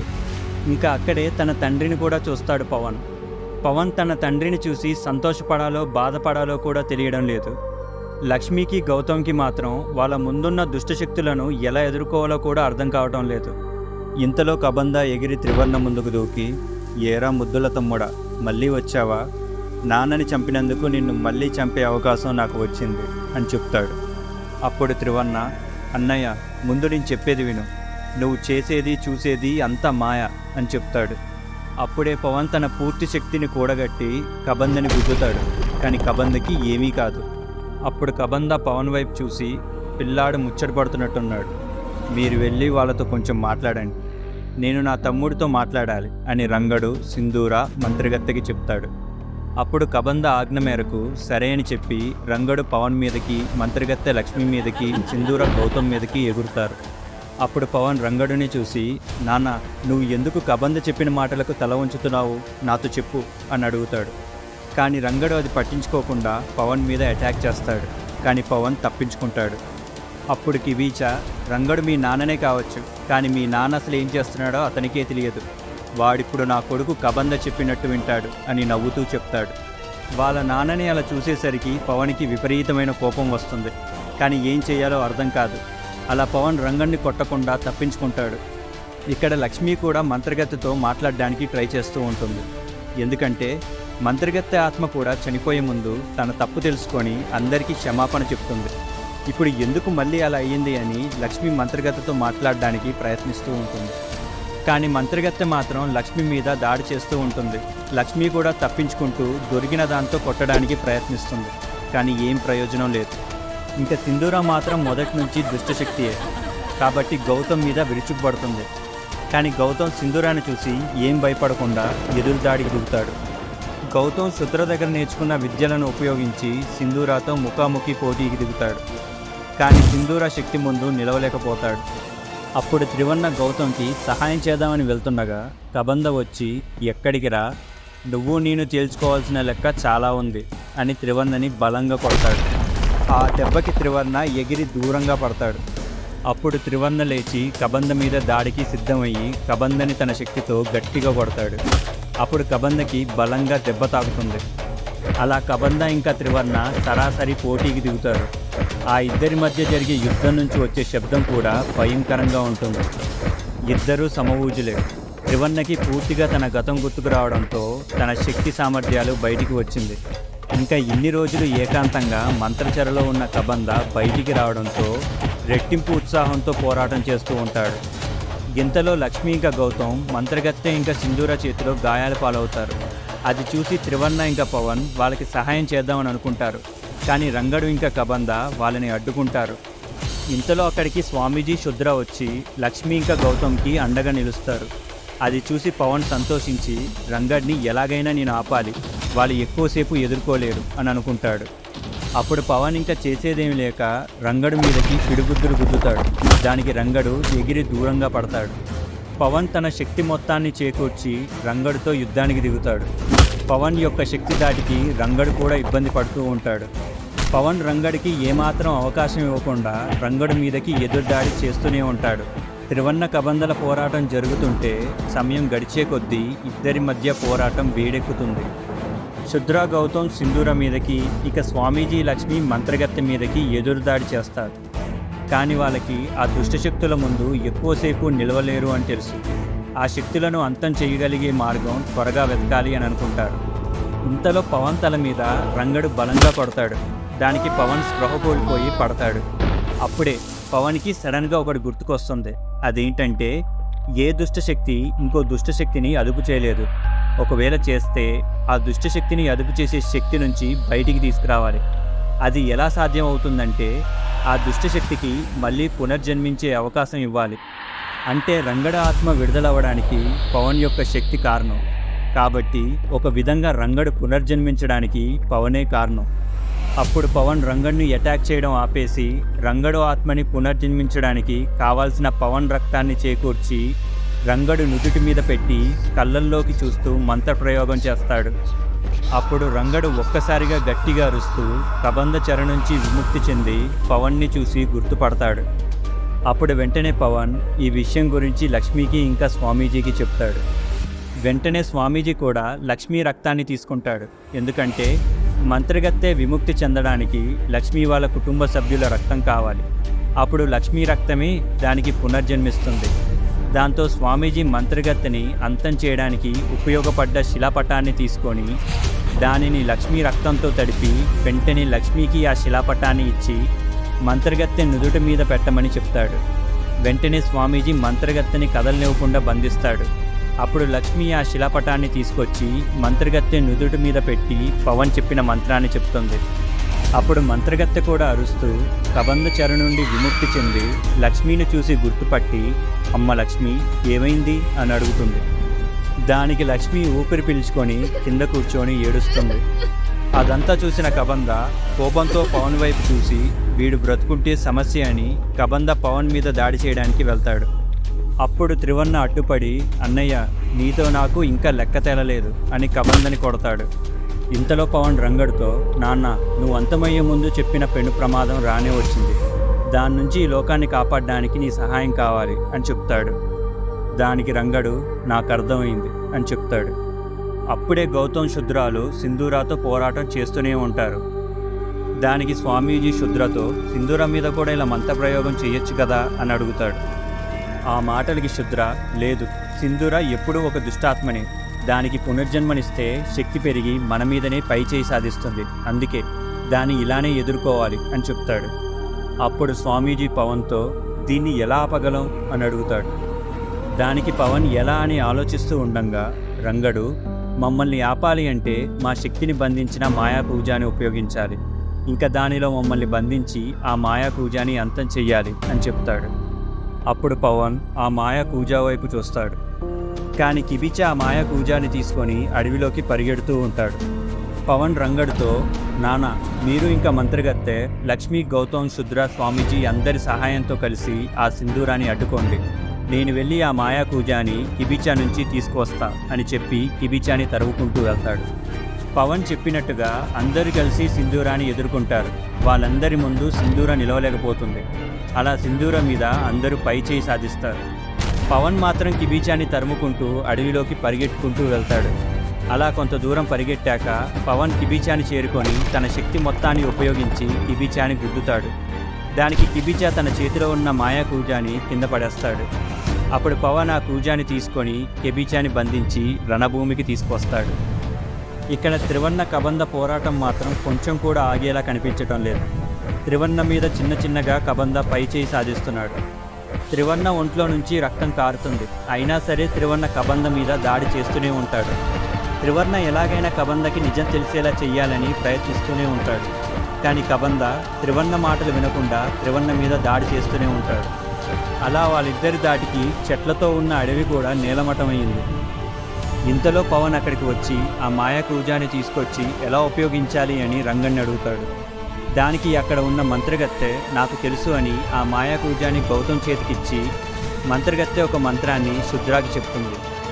వెంటనే అందరూ సింధూరాన్ని కదలనివ్వకుండా పట్టుకుంటారు. ఇంకా గౌతమ్ ఆ మాయా కూజాని తీసుకొని సింధూర మీదకి వెళ్తాడు. అప్పుడే శుద్ర ఆ మంత్రాన్ని ప్రయోగిస్తాడు. దానికి సింధూర అరుస్తూ ఆ మాయా కూజాలోకి వెళ్ళిపోతుంది. అప్పుడు అందరూ ఒక నిమిషం పాటు ఊపిరి పీల్చుకుంటారు. కానీ అక్కడే త్రివర్ణ కబంధల పోరాటం చూసి అందరూ భయపడిపోతారు. అంత దారుణంగా ఇద్దరు కొట్టుకుంటారు. అప్పుడు పవన్ రంగడు ఇంకా మంత్రగత్తెతో మనం కూడా త్రివర్ణకి సహాయం చేద్దామని చెప్తాడు. దానికి రంగడు పవన్తో నువ్వొద్దు, వాళ్ళిద్దరి శక్తుల ముందు నీ శక్తులు పనికిరావు, ఇప్పుడు నేను మంత్రగత్తె సహాయం చేస్తాం, నువ్వు సరైన సమయం చూసి కబంధ మీద దాడి చేయి అని చెప్తాడు. అలా రంగడు మంత్రగత్తె కూడా త్రివర్ణతో కలిసి కబంధ మీద ఎదురు దాడి చేస్తారు. వీళ్ళు ముగ్గురు కలిసి కబంధ మీద దాడి చేస్తారు. కానీ కబంధ ఏమాత్రం చలించకుండా వాళ్ళని ఎదుర్కొంటాడు. అలా 30 నిమిషాలు రంగడు, మంత్రగత్తె, త్రివర్ణ ముగ్గురు కలిసి కబంధ మీద దాడి చేస్తూనే ఉంటారు. కానీ కబంధ మాత్రం సమయం గడిచే కొద్దీ తనలో ఇన్ని సంవత్సరాలు పూడ్చుకుపోయిన శక్తి చిన్న చిన్నగా బయటికి వచ్చి ఇంకా బలంగా తయారవుతాడు. కబంధ త్రివర్ణ ఇంకా రంగడు మంత్రగత్తె మీద పూర్తిగా పైచేయి సాధిస్తాడు. కబంధ దాడికి అందరూ నీరసించి కింద పడిపోతారు. అప్పుడు కబంధ రంగడు మంత్రగత్తెని చూసి నా కుక్కలు శత్రువులతో కలిసి నా మీదే దాడి చేస్తాయా అని గట్టిగా అరుస్తాడు. ఇంకా త్రివర్ణ వైపు చూసి ఏరా నీ సామర్థ్యం ఇంతేనా, ఈ శక్తితో నన్ను ఆపగలను అనుకున్నావా అని నవ్వుతూ అరుస్తాడు. ఇంకా మాట ఇచ్చినట్టు పెదనాలను విడిపించి ఈ లోకం మొత్తాన్ని మా వశం చేసుకుంటాం అని చెప్తాడు. దానికి త్రివర్ణ కాందారి రాక్షసుల్ని విడిపించాలి అంటే నీ కుటుంబానికి సంబంధించిన వారిని బలివ్వాలి, ఈ లోకంలో నీకు సంబంధించిన వారు ఎవరూ లేరు అని చెప్తాడు. దానికి కిబిచా ఎప్పుడైతే నీకు నీ గత జన్మ గుర్తుకు రావడం మొదలైందో అప్పుడే నువ్వు నా కుటుంబానికి సంబంధించిన వాడివి అని చెప్తాడు. దానికి త్రివర్ణ సరే నేను కూడా నీ రక్తాన్నే అనుకుందాం, కానీ నీ దుష్ట ఉపాయానికి నేను తలవంచను కదా, ఇంకా నేను తప్ప ఇంకా ఎవరూ లేరు కదా అని అడుగుతాడు. అప్పుడు కబంధ పవన్ వైపు చూసి ఈ లోకంలో నువ్వు నేను కాక ఇంకొకరు ఉన్నారు, అది ఎవరో నీ స్నేహితుడు పవన్కి తెలుసు అని చెప్తాడు. దానికి త్రివర్ణ పవన్ వైపు చూస్తూ ఇంకా ఎవరు ఉన్నారు అని అడుగుతాడు. దానికి పవన్ త్రివర్ణతో తడబడుతూ కావ్య కడుపులో ఉన్న బిడ్డ అని చెప్తాడు. అప్పుడు త్రివర్ణ ఏంటి కావ్య ప్రెగ్నెంటా, నాకు చెప్పలేదేంటి, నీకెలా తెలుసు అని అడుగుతాడు. అప్పుడు పవన్ మొదట్లో రాజుని కలిసినప్పుడు కావ్య కూడా రాజు పక్కనే ఉంది, అయితే రాజులో ఏదో శక్తి ఉంది అని పవన్ తన పవర్స్ని యాక్టివేట్ చేసి చూస్తే రాజు అలియాస్ త్రివర్ణ పక్కన ఉన్న కావ్య కడుపులో శిశువు కనిపించింది. ఆ విషయం కావ్యకి కూడా తెలియదు. అప్పుడు కావ్యాని కలిసి ఈ విషయం గురించి పవన్ చెప్తాడు. అప్పుడు పవన్ చెప్పినట్టుగా కావ్య ప్రెగ్నెన్సీ టెస్ట్ చేయించుకుంటే నిజంగానే తను ప్రెగ్నెంట్ అని రిజల్ట్ వస్తుంది. వెంటనే ఈ విషయాన్ని రాజుకి చెప్పు అని పవన్ చెప్పగా కావ్య నేను చెప్పను, ఎందుకంటే రాజు ఫోకస్ మొత్తం మీరు చెయ్యబోయే పని మీదనే ఉండాలి. ఇప్పుడు నేను ఈ విషయం చెప్తే అయోమయంలో పడతాడు అని చెప్తుంది. అందుకే కావ్య కూడా మనతో పాటు ఈ ఐలాండ్కి వస్తా అంటే నేను రానివ్వలేదు అని పవన్ త్రివర్ణతో చెప్తాడు. అది అంతా విన్న త్రివర్ణ సంతోషిస్తాడు.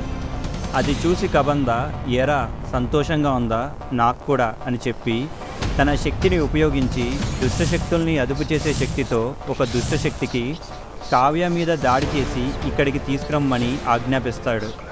ఆ మాటలు విన్న త్రివర్ణ పట్టరాని కోపంతో కబంద మీద దాడి చేస్తాడు. ఆ కోపానికి త్రివర్ణలో దాగి ఉన్న జ్వాల పగిలి కబంద మీద విరుచుకుపడతాడు. మొదటిసారి త్రివర్ణ కబంద మీద పైచేయి సాధిస్తాడు. కానీ కబందకి మాత్రం ఏమీ అవ్వదు. పవన్ త్రివర్ణతో కూల్గా ఉండు, కోపానికి లొంగకు అని చెప్తాడు. అప్పుడు కబంద త్రివర్ణని చూసి నీ దగ్గర నన్ను చంపేంత శక్తి లేదు, ఇంకా నీ ప్రియురాల్ని అసలు కాపాడుకోలేవు అని నవ్వుతూ చెప్తాడు. దానికి పవన్ త్రివర్ణతో కావ్యకి ఏమీ కాదు, నన్ను నమ్ము అని చెప్తాడు. ఇంతలో కావ్య ఇంటి దగ్గర కావ్య మీద ఏదో దుష్టశక్తి అటాక్ చేయడానికి వస్తుంది. అప్పుడు ఫైజల్ పవన్ స్నేహితుడు కావ్యకి రక్షగా నిలబడతాడు. ఫైజల్ పాంప్లెట్ సిరీస్లో పోలీస్ ఆఫీసర్. ఇంకా ఫైజల్కి సహాయంగా 2 పారానార్మల్ కమిటీ మెంబర్స్ ఉంటారు. వాళ్ళందరూ కలిసి కబంద పంపించిన దుష్టశక్తిని కావ్య దగ్గరికి రానివ్వకుండా ఆపుతారు. ఇదంతా పవన్ త్రివర్ణకి చెప్తాడు. అప్పుడు త్రివర్ణ పవన్తో, పవన్ నీ రుణం తీర్చలేనిది, థ్యాంక్ యూ అని చెప్పి మొత్తం ఏకాగ్రతతో కబంద మీద దాడి చేస్తాడు. అప్పటి వరకు శక్తి క్షీణించిన రంగడు మంత్రగత్తె కూడా శక్తిని చేకూర్చుకుంటారు. ఇంకా పవన్ స్వామీజీ శుద్ర కూడా కబందతో పోరాడదామని అనుకొని మొత్తం అందరూ కలిసిగట్టుగా కబంద మీద ఎదురుదాడి చేస్తారు. ఒకరి తర్వాత ఒకరు ఒక్క సెకండ్ గ్యాప్ ఇవ్వకుండా కబందని తేరుకోనివ్వకుండా వాళ్ళ శక్తులను ఉపయోగించుకొని దాడి చేస్తూనే ఉంటారు. కబంద ముందు చూస్తే వెనక నుండి, వెనక్కి చూస్తే ముందు నుండి దాడి చేస్తున్నారు. అసలు ఎప్పుడు ఎటువైపు నుంచి దెబ్బ పడుతుందో కబందకి తెలియదు. అలా అందరూ కలిసి కబంద మీద విచిత్ర మంత్రాలతో దాడి చేస్తారు. ఆ దాడిని ప్రతిఘటించడానికి కబంద దగ్గర సరైన సమయం కూడా లేదు. ఇంకా ఏం చేయాలో కబందకి అర్థం కావట్లేదు. అప్పుడే తన శక్తిని మొత్తాన్ని చేకూర్చుకొని మొత్తం దుష్టశక్తుల్ని ఆ ప్రదేశానికి సహాయానికి పిలుస్తాడు. అప్పుడు ఒక్కసారిగా ఆ ప్రదేశం మొత్తం నల్లని మేఘాలు కమ్ముకుంటాయి. ఆ మేఘాలు ఐలాండ్ని దాటి చుట్టుపక్కల ఉన్న ఐలాండ్కి తరలుతాయి. అంత శక్తిని పవన్ ఇంకా మిగతా వారు ఎప్పుడూ చూడలేదు. కబంద తన శక్తి మొత్తాన్ని ఉపయోగించి నీరసించి కింద పడిపోతాడు. అదే సమయం అని త్రివర్ణ వాళ్ళ అమ్మ వసుధ ఇచ్చిన మంత్రశక్తిని తీసుకొని కబంద మీద ప్రయోగిస్తాడు. అప్పుడు కబందకి ఒక క్షణం ఏమీ అర్థం కాలేదు. అసలు ఏం జరుగుతుంది, నేను ఎటు వెళ్తున్నా అని అనుకుంటాడు. తన జీవితం మొత్తం వెనక్కి వెళ్తున్నట్టు అనిపిస్తుంది. ఇంతలో కబందకి తన పుట్టుక నుంచి జరిగిన ప్రతి సంఘటన, ప్రతి క్షణాన్ని ప్రత్యక్షంగా చూస్తున్నట్టు అనిపిస్తుంది. అక్కడ కబంద వాళ్ళ నాన్నైన తారకాసురుడు ఇంకా వసుధ ప్రేమగా ఆడిస్తున్న చిన్న కబందాన్ని చూసి మురిసిపోతాడు. అన్న కోసం కష్టపడి బొమ్మని తయారు చేసి తీసుకొచ్చిన తమ్ముణ్ణి చూస్తాడు. అన్ని మధుర క్షణాలు కనిపిస్తాయి. అదే సమయంలో అక్కడికి వచ్చిన వాళ్ళ పెదనాన్నలు వాళ్ళ నాన్నతో చెప్పిన మాటల వల్ల వాళ్ళ బుద్ధేంటి అని తెలుస్తుంది. ఇంకా తారకాసురుడు సంబానీతో చేయి కలపలేదని కబందని ఉపయోగించుకుందామని ఆ 4 అన్నదమ్ములు వాళ్ళ శక్తుల్ని ఉపయోగించి కబందని ఎలా మాయ చేశారో మొత్తం కనిపిస్తుంది. దాంతోపాటు తారకాసుని ఇంకా తన తమ్ముడైన త్రివర్ణని చంపే దృశ్యం, ఆ సమయంలో వాళ్ళు చెప్పిన మాటలు అన్ని కళ్ళకు గట్టినట్టు కనిపిస్తుంది. అదంతా చూసి కబంద కళ్ళల్లో నీళ్లు తిరుగుతాయి. వెంటనే మంత్ర ప్రభావం నుంచి బయటకు వచ్చి త్రివర్ణ ముందు మోకాల మీద పడి, నన్ను క్షమించురా, ఆ రాక్షసుల మాయమాటలు నమ్మి నాన్నని అమ్మని నిన్ను అందరినీ దూరం చేసుకున్నా, ఏం చేస్తే ఈ పాపం కడుక్కోగలను అని ఏడుస్తూ ఉంటాడు. అప్పుడు త్రివర్ణ కబంద దగ్గరికి వచ్చి అన్నయ్య అని ఏడుస్తూ ఉంటాడు. అప్పుడు కబంద త్రివర్ణని హద్దుకొని నన్ను క్షమించురా అని వేడుకుంటాడు. హఠాత్తుగా కబంద త్రివర్ణని పొడుస్తాడు. అది చూసి అందరూ షాక్ అవుతారు. ఇంకా త్రివర్ణ అన్నయ్య అని దీనంగా అడుగుతాడు. అప్పుడు కబంద త్రివర్ణని చూసి, నేను కబందని కాదురా, సంబానీని, కాండారి రాక్షస సైన్యానికి అధిపతిని. ఆ రోజు ఇలా ఏదో ఒకటి జరుగుతుందని ముందే గ్రహించి కబంద లోపల నా యొక్క శక్తిని ఉంచా అని చెప్తాడు. దానికి త్రివర్ణ, సంబాని నీ వల్లే నా కుటుంబం మొత్తం నాశనం అయిపోయింది అని చెప్పి కోపంతో సంబాని మీదకి వెళ్తాడు.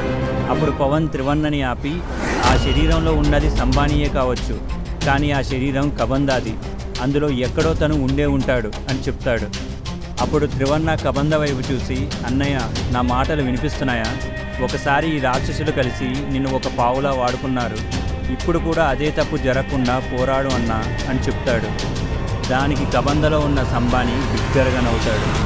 అప్పుడు కబంధలో ఉన్న కబంధ సంబానీని దాటి తన శరీరం మీద పూర్తిగా పట్టు సాధిస్తాడు. అప్పటికే దుష్టశక్తులు అన్నీ ఆ ఐలాండ్ చుట్టుపక్కలకి వచ్చేస్తాయి. ఆ ఐలాండ్ చుట్టుపక్కల ఉన్న ప్రాణులన్నీ దూరంగా వెళ్ళడం, అక్కడ వచ్చిన కాంతి ఇంకా అక్కడి నుంచి వినిపిస్తున్న శబ్దాలు విని నేషనల్ సెక్యూరిటీ వాళ్ళు అక్కడికి వార్ టీమ్ని హెలికాప్టర్స్తో ఇంకా నేవీని పంపిస్తారు. కానీ అప్పటికే అక్కడికి కబంధ ఆదేశం మేరకు వస్తున్న దుష్టశక్తుల కారణంగా హెలికాప్టర్స్ ఇంకా నేవీ అదుపు తప్పుతున్నాయి. ఇంకా అప్పుడు కబంధ పూర్తిగా శరీరాన్ని అదుపులోకి తీసుకువస్తాడు. అప్పుడు త్రివర్ణ కబంధతో, అన్నయ్య, ఈ దుష్టశక్తులు అన్నీ ఇక్కడికి వస్తున్నాయి, వాటిని ఆపు అని చెప్తాడు. దానికి కబంధ, నా వల్ల కాదు, నా లోపల ఉన్న సంబాని నాకు సహకరిస్తేనే దాన్ని ఆపగలం అని చెప్తాడు. ఇప్పుడు ఏం చేయాలి అని త్రివర్ణ కబంధని అడుగుతాడు. అప్పుడు కబంధ, దీనికి ఒకటే మార్గం, మీరందరూ కలిసి నన్ను చంపాలి అని చెప్తాడు. దానికి త్రివర్ణ ఒప్పుకోడు. అప్పుడు కబంధ, నువ్వు అమ్మకి నాన్నకి ఇచ్చిన మాట నెరవేర్చావు. ఇప్పుడు నేను వాళ్ళ దగ్గరికి వెళ్ళి క్షమాపణ కోరుకొని వాళ్ళతో సమయం గడుపుతా. నా కోసం నన్ను చంపే అని చెప్తాడు. దానికి త్రివర్ణ ఒప్పుకోడు. కానీ పవన్ త్రివర్ణతో, మనకి ఉన్నది ఒకటే మార్గం. ఒకవేళ ఇప్పుడు ఆ శక్తుల్ని ఇక్కడికి రానిస్తే వాటిని అదుపు చేసే శక్తి ఇక్కడ ఎవరికీ లేదు. ఇంకా వాటిని ఆపాలి అంటే నీ అన్నయ్యని అంతం చెయ్యాలి. దాంతో ఒకేసారి తనకి అనుసంధానమైన శక్తులు అన్నీ అంతమైపోతాయి అని చెప్తాడు. దాంతో త్రివర్ణ ఏం చేయాలో తెలియక పవన్ చెప్పిన దానికి సరే అని చెప్తాడు. ఇంకా కబంధని అంతం చేస్తే రంగడు, మంత్రగత్తె, సింధూర కూడా అంతమైపోతారు. అప్పుడు పవన్ రంగడుతో, నాన్న, నీకు మాట ఇచ్చినట్టే ఈ ప్రమాదం నుంచి నా స్నేహితుల సహాయంతో కాపాడా. మళ్ళీ నిన్ను కలిసినందుకు సంతోషం అని చెప్తాడు. ఇంకా మంత్రగత్తె కూడా లక్ష్మితో, నేను చేసిన తప్పుకి ఈ రూపంలో నీకు సహాయం చేసినందుకు సంతోషం అని చెప్తుంది. దానికి లక్ష్మి మంత్రగత్తె వైపు చూసి సంతోషంగా థ్యాంక్స్ అని చెప్తుంది. ఇంకా పవన్, రంగడు, లక్ష్మి, స్వామీజీ, మంత్రగత్తె, శుద్ర, గౌతమ్, త్రివర్ణ అందరూ కలిసి వాళ్ళ దగ్గర ఇప్పటి వరకు చేకూర్చిన శక్తితో కబంధ మీద మంత్రప్రయోగం చేయడానికి సిద్ధమవుతారు. అప్పుడు కబంధ కిబీచాని తన చేతులతో పట్టుకొని తనతో కిబీచా కూడా అంతమైపోవాలి అనే ఉద్దేశంతో ఉంటాడు. ఇంకా కబంధ పవన్ వైపు, మిగతా వారి వైపు చూసి, నా తమ్ముణ్ణి అప్పుడు మధ్యలోనే వదిలేశా, ఇప్పుడు మధ్యలోనే వదిలేస్తున్నా, వాడిని జాగ్రత్తగా చూసుకోండి అని చెప్తాడు. అప్పుడు కబంధ త్రివర్ణ వైపు చూస్తూ ఆనందంతో, ఈసారి అమ్మ ప్రేమ నాకు మాత్రమే సొంతం, నువ్వు ఇప్పట్లో మా దగ్గరికి రాకు, నీ జీవితాన్ని సంపూర్ణంగా జీవించు అని ఏడుస్తూ సంతోషంగా చెప్తాడు. అప్పుడు అందరూ కలిసి కబంధ మీద మంత్రప్రయోగం చేస్తారు. కబంధ నుంచి ఏ విధమైన ప్రతిఘటన లేకపోవడం వల్ల మంత్రశక్తి నుంచి ఏర్పడిన జ్వాలలు కబంధని దహించేస్తాయి. అలా తన తమ్ముడు త్రివర్ణని చూస్తూ కబంధ బూడిదైపోతాడు. అప్పుడు అక్కడికి వస్తున్న దుష్టశక్తులన్నీ ఒక్కసారిగా నాశనం అయిపోతాయి. అప్పటి వరకు ఈ ఐలాండ్కి వస్తున్న దుష్టశక్తుల దాటికి కంట్రోల్ తప్పిన హెలికాప్టర్స్ ఇంకా నేవీ మళ్ళీ కంట్రోల్కి వస్తాయి. దాంతో వాళ్ళు ఐలాండ్ వైపు ప్రయాణం అవుతారు. ఇంకా అదే సమయానికి ఐలాండ్లో పవన్, త్రివర్ణలతో ఉన్న మంత్రగత్తె ఇంకా రంగడు కూడా కబంధ అంతమవడంతో చిన్నగా మాయమైపోతారు. అప్పుడే హెలికాప్టర్స్ కూడా ఐలాండ్ మీదకి వచ్చి చూస్తే అక్కడ జరిగిన పోరాటం చూసి వాళ్ళు షాక్ అవుతారు. వెంటనే పారానార్మల్ ఇన్వెస్టిగేటర్స్ కూడా అక్కడికి వచ్చి అక్కడ జరిగింది నేషనల్ సెక్యూరిటీ వాళ్ళకి చెప్తారు. కానీ వాళ్ళు నమ్మరు. అప్పుడు మొదటి నుంచి పవన్ వాళ్ళతో ఉన్నట్టు పారానార్మల్ కమిటీ మెంబర్స్ అక్కడ జరిగింది మొత్తం రికార్డ్ చేస్తారు. అవి చూసి వాళ్ళు నమ్మి అందరినీ ఐలాండ్ నుండి తరలిస్తారు. ఇంకా నేవీ వాళ్ళు అక్కడ అన్కాన్షియస్లో పడి ఉన్న అడవి మనుషులను అదుపులోకి తీసుకొని అండమాన్ జైలుకి తరలిస్తారు. అప్పుడు అందరూ ఆ ఐలాండ్ని వీడి విశాఖపట్నం పోర్ట్కి చేరుకుంటారు. అదే సమయంలో ఫైజల్ ఈ పోరాటం అయిపోయిందని తెలుసుకొని కావ్యాన్ని తీసుకొని విశాఖపట్నం పోర్ట్కి వస్తాడు. ఇంకా రాజు అలియాస్ త్రివర్ణ అక్కడే ఉన్న కావ్యాన్ని కలుసుకొని కావ్యాన్ని ప్రేమగా హత్తుకొని ఏడుస్తాడు. ఫైజల్ పవన్ దగ్గరికి వచ్చి సెల్యూట్ చేసి షేక్ హ్యాండ్ ఇస్తాడు. ఇంకా గౌతమ్, లక్ష్మిని అందరూ పారానార్మల్ కమిటీ మెంబర్స్ కంగ్రాచులేట్ చేస్తారు. న్యూస్ ఛానల్స్లో ఆ ఐలాండ్లో ఏం జరిగింది అని ఎంక్వైరీ చేయడానికి ట్రై చేస్తారు. 2 డేస్ తర్వాత ఈ విషయం తెలిసిన వాళ్ళందరినీ సుప్రీంకోర్టులో ప్రవేశపెట్టి అందరి వాదనలు విన్న తరువాత ఇంత పెద్ద ప్రమాదం నుండి కాపాడిన వాళ్ళందరినీ అభినందిస్తుంది. ఇంకా పవన్ ఆ ఐలాండ్కి వెళ్ళడానికి పర్మిషన్ కోసం వచ్చినప్పుడు చెప్పిన మాటల గురించి చులకనగా మాట్లాడినందుకు గవర్నమెంట్ సిగ్గుపడుతుందని క్షమాపణ చెప్తుంది. ఇంక ఈ విషయం బయట ప్రపంచానికి తెలియకూడదు. అది గవర్నమెంట్ పవర్ బ్యాలెన్స్కి ప్రాబ్లం అవుతుంది.